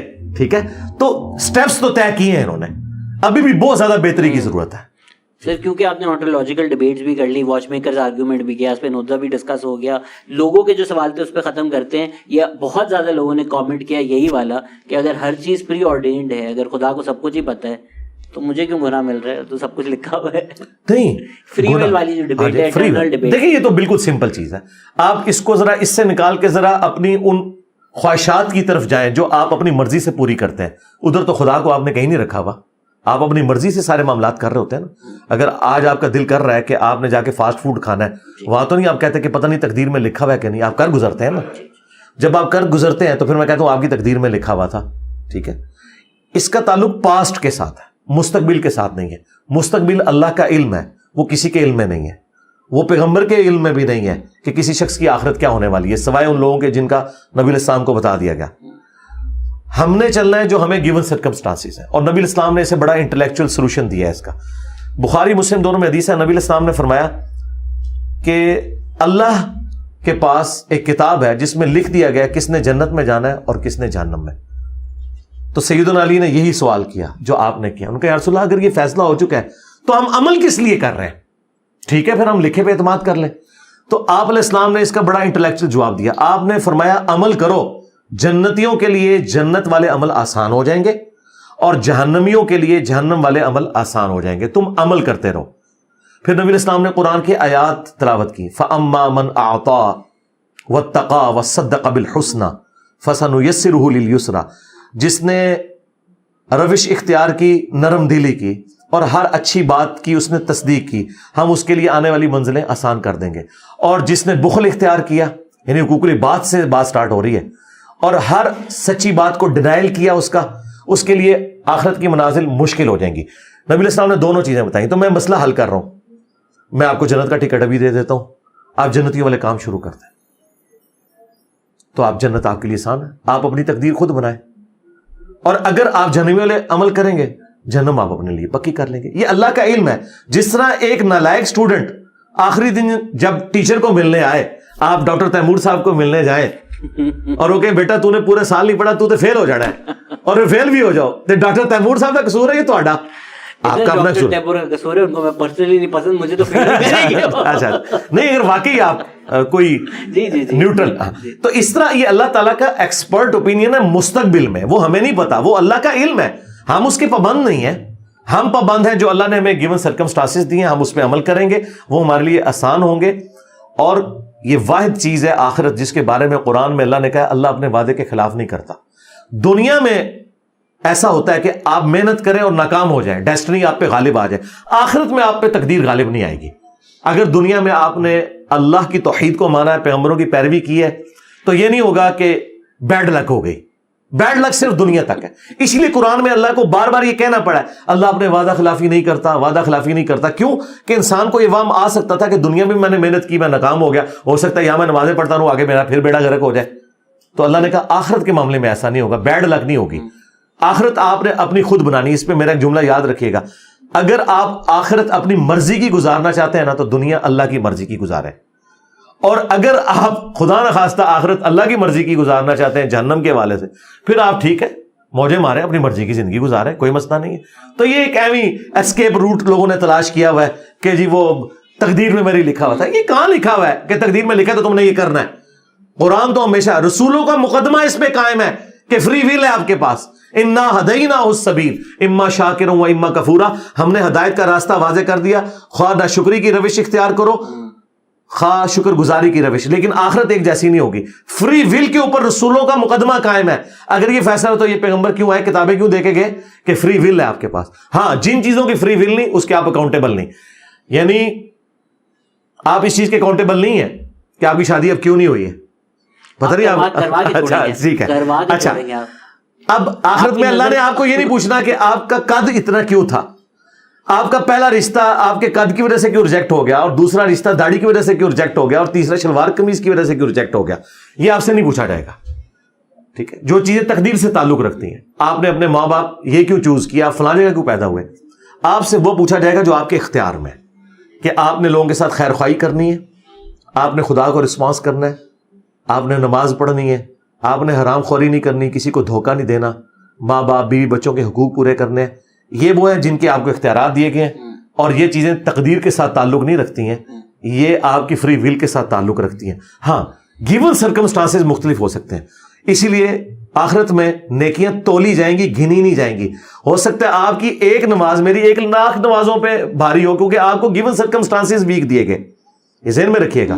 ہر بندے کا 1 ارب کا شیخ ہے جس کا تیل کا کنواں ہے, اور وہ 5 نمازیں حرم میں پڑھتا ہے اور کہتا ہے 1 لاکھ نماز کا ثواب مل رہا ہے. بھائی ہو سکتا ہے اسلام آباد کی تپتی دوپہر میں جو بندہ روڈ کے کنارے ایک کھڈا کھود رہا ہے اور وہ مسجد میں بھی نہیں جا سکتا, اسے پتا ہے کہ میرا مالک میری تنخواہ کاٹ لے گا, وہ وہیں پرنا اتار کے وہیں چشمے سے وضو کر کے نماز پڑھتا ہے, تمہاری پوری زندگی کی نمازیں اس کے برابر نہ ہو. گیون سرکمسٹانسز میں جس طرح 10 کا نوٹ اور 5000 کا نوٹ ایک سائز کا بھی بنا دے, اپنی ورتھ میں برابر نہیں ہو سکتے. سائز میں برابر ہو سکتے ہیں, یہ بھی ایک نوٹ ہے, یہ بھی ایک نوٹ ہے, لیکن ورتھ میں برابر نہیں. تو یہ اللہ تعالیٰ نے شاکلہ دیا ہے, اس کے تحت اللہ جج کرے گا. انسان نے انسان کو جج نہیں کرنا. بہت بہت شکریہ سر, لوگوں نے پورے پاکستان سے آپ کو سلام بھیجا ہے, ڈھیر سارا پیار بھیجا ہے, اور میری طرف سے آپ کو خراج تحسین. میں اپنے پوڈ کاسٹ پہ دنیا بھر سے اسلامک اسکالرز بلاتا ہوں, اور وہ اکثر بیفور آئی پریس ریکارڈ مجھے بولتے ہیں کہ ہم قرآن کی بات کر سکتے ہیں. اور یہ دنیا کے اسکالرز ہیں جو ڈرتے ہیں, بولتے ہیں پاکستان میں تم نہیں بچو گے اگر ہم نے تمہیں قرآن کے بارے میں بتایا. یہ انٹرنیشنل اسکالرز ہیں جو پاکستان سے ڈر رہے ہیں, اور آپ پاکستان میں رہ کر نہیں, تو وہ انٹرنیشنل اسکالر کیا باہر بیٹھ کے قرآن کی بات کر رہے ہیں, وہ وہاں بھی کوئی نہیں کر رہے. نہیں, وہ والی بات جو کرنی چاہیے, جی جی, جس سے وہ ڈر رہے ہیں, وہ کہہ رہے ہیں وہ پاکستان میں نہیں کر سکتے ہم. وہ کون سی ایسی بات ہے؟ میں میرے لیے تو یہ آپ نے اینڈ پہ ایک سوال, جیسے ہالی ووڈ والے اینڈ پہ وہ اس کی ٹرمینیٹر 3 کے لیے کوئی چوہا چھوڑ دیتے ہیں جو 295C پہ کہتے ہیں. دنیا بھر میں سارے حنفی اسلامک اسکالر سیم بات کرتے ہیں. اچھا, وہ کہتے ہیں پاکستان میں اگر ہم کریں گے تمہاری جان خطرے میں ہوگی. ٹھیک ہے, اور آپ پاکستان میں رہ کر یہ باتیں کرتے ہیں, کھل کر کرتے ہیں. نہیں, یہ والی باتیں وہ کریں, ان کو کوئی خطرہ نہیں ہے, وہ یہ والی بات کریں, بیلنس بات کریں نا. مجھے خطرہ ہے اگر وہ میری پوڈ کاسٹ میں کریں گے, بٹ ہم بھی سر آپ سے سیکھ کر اللہ کا نام لے کر سچ کی راہ کی طرف نکلے ہوئے ہیں, سچ بولنے کی کوشش کرتے ہیں, آپ سے سیکھتے ہیں. تو thank you so much sir for every thing that you do. More power to you and thank you every for listening. Take care, bye bye.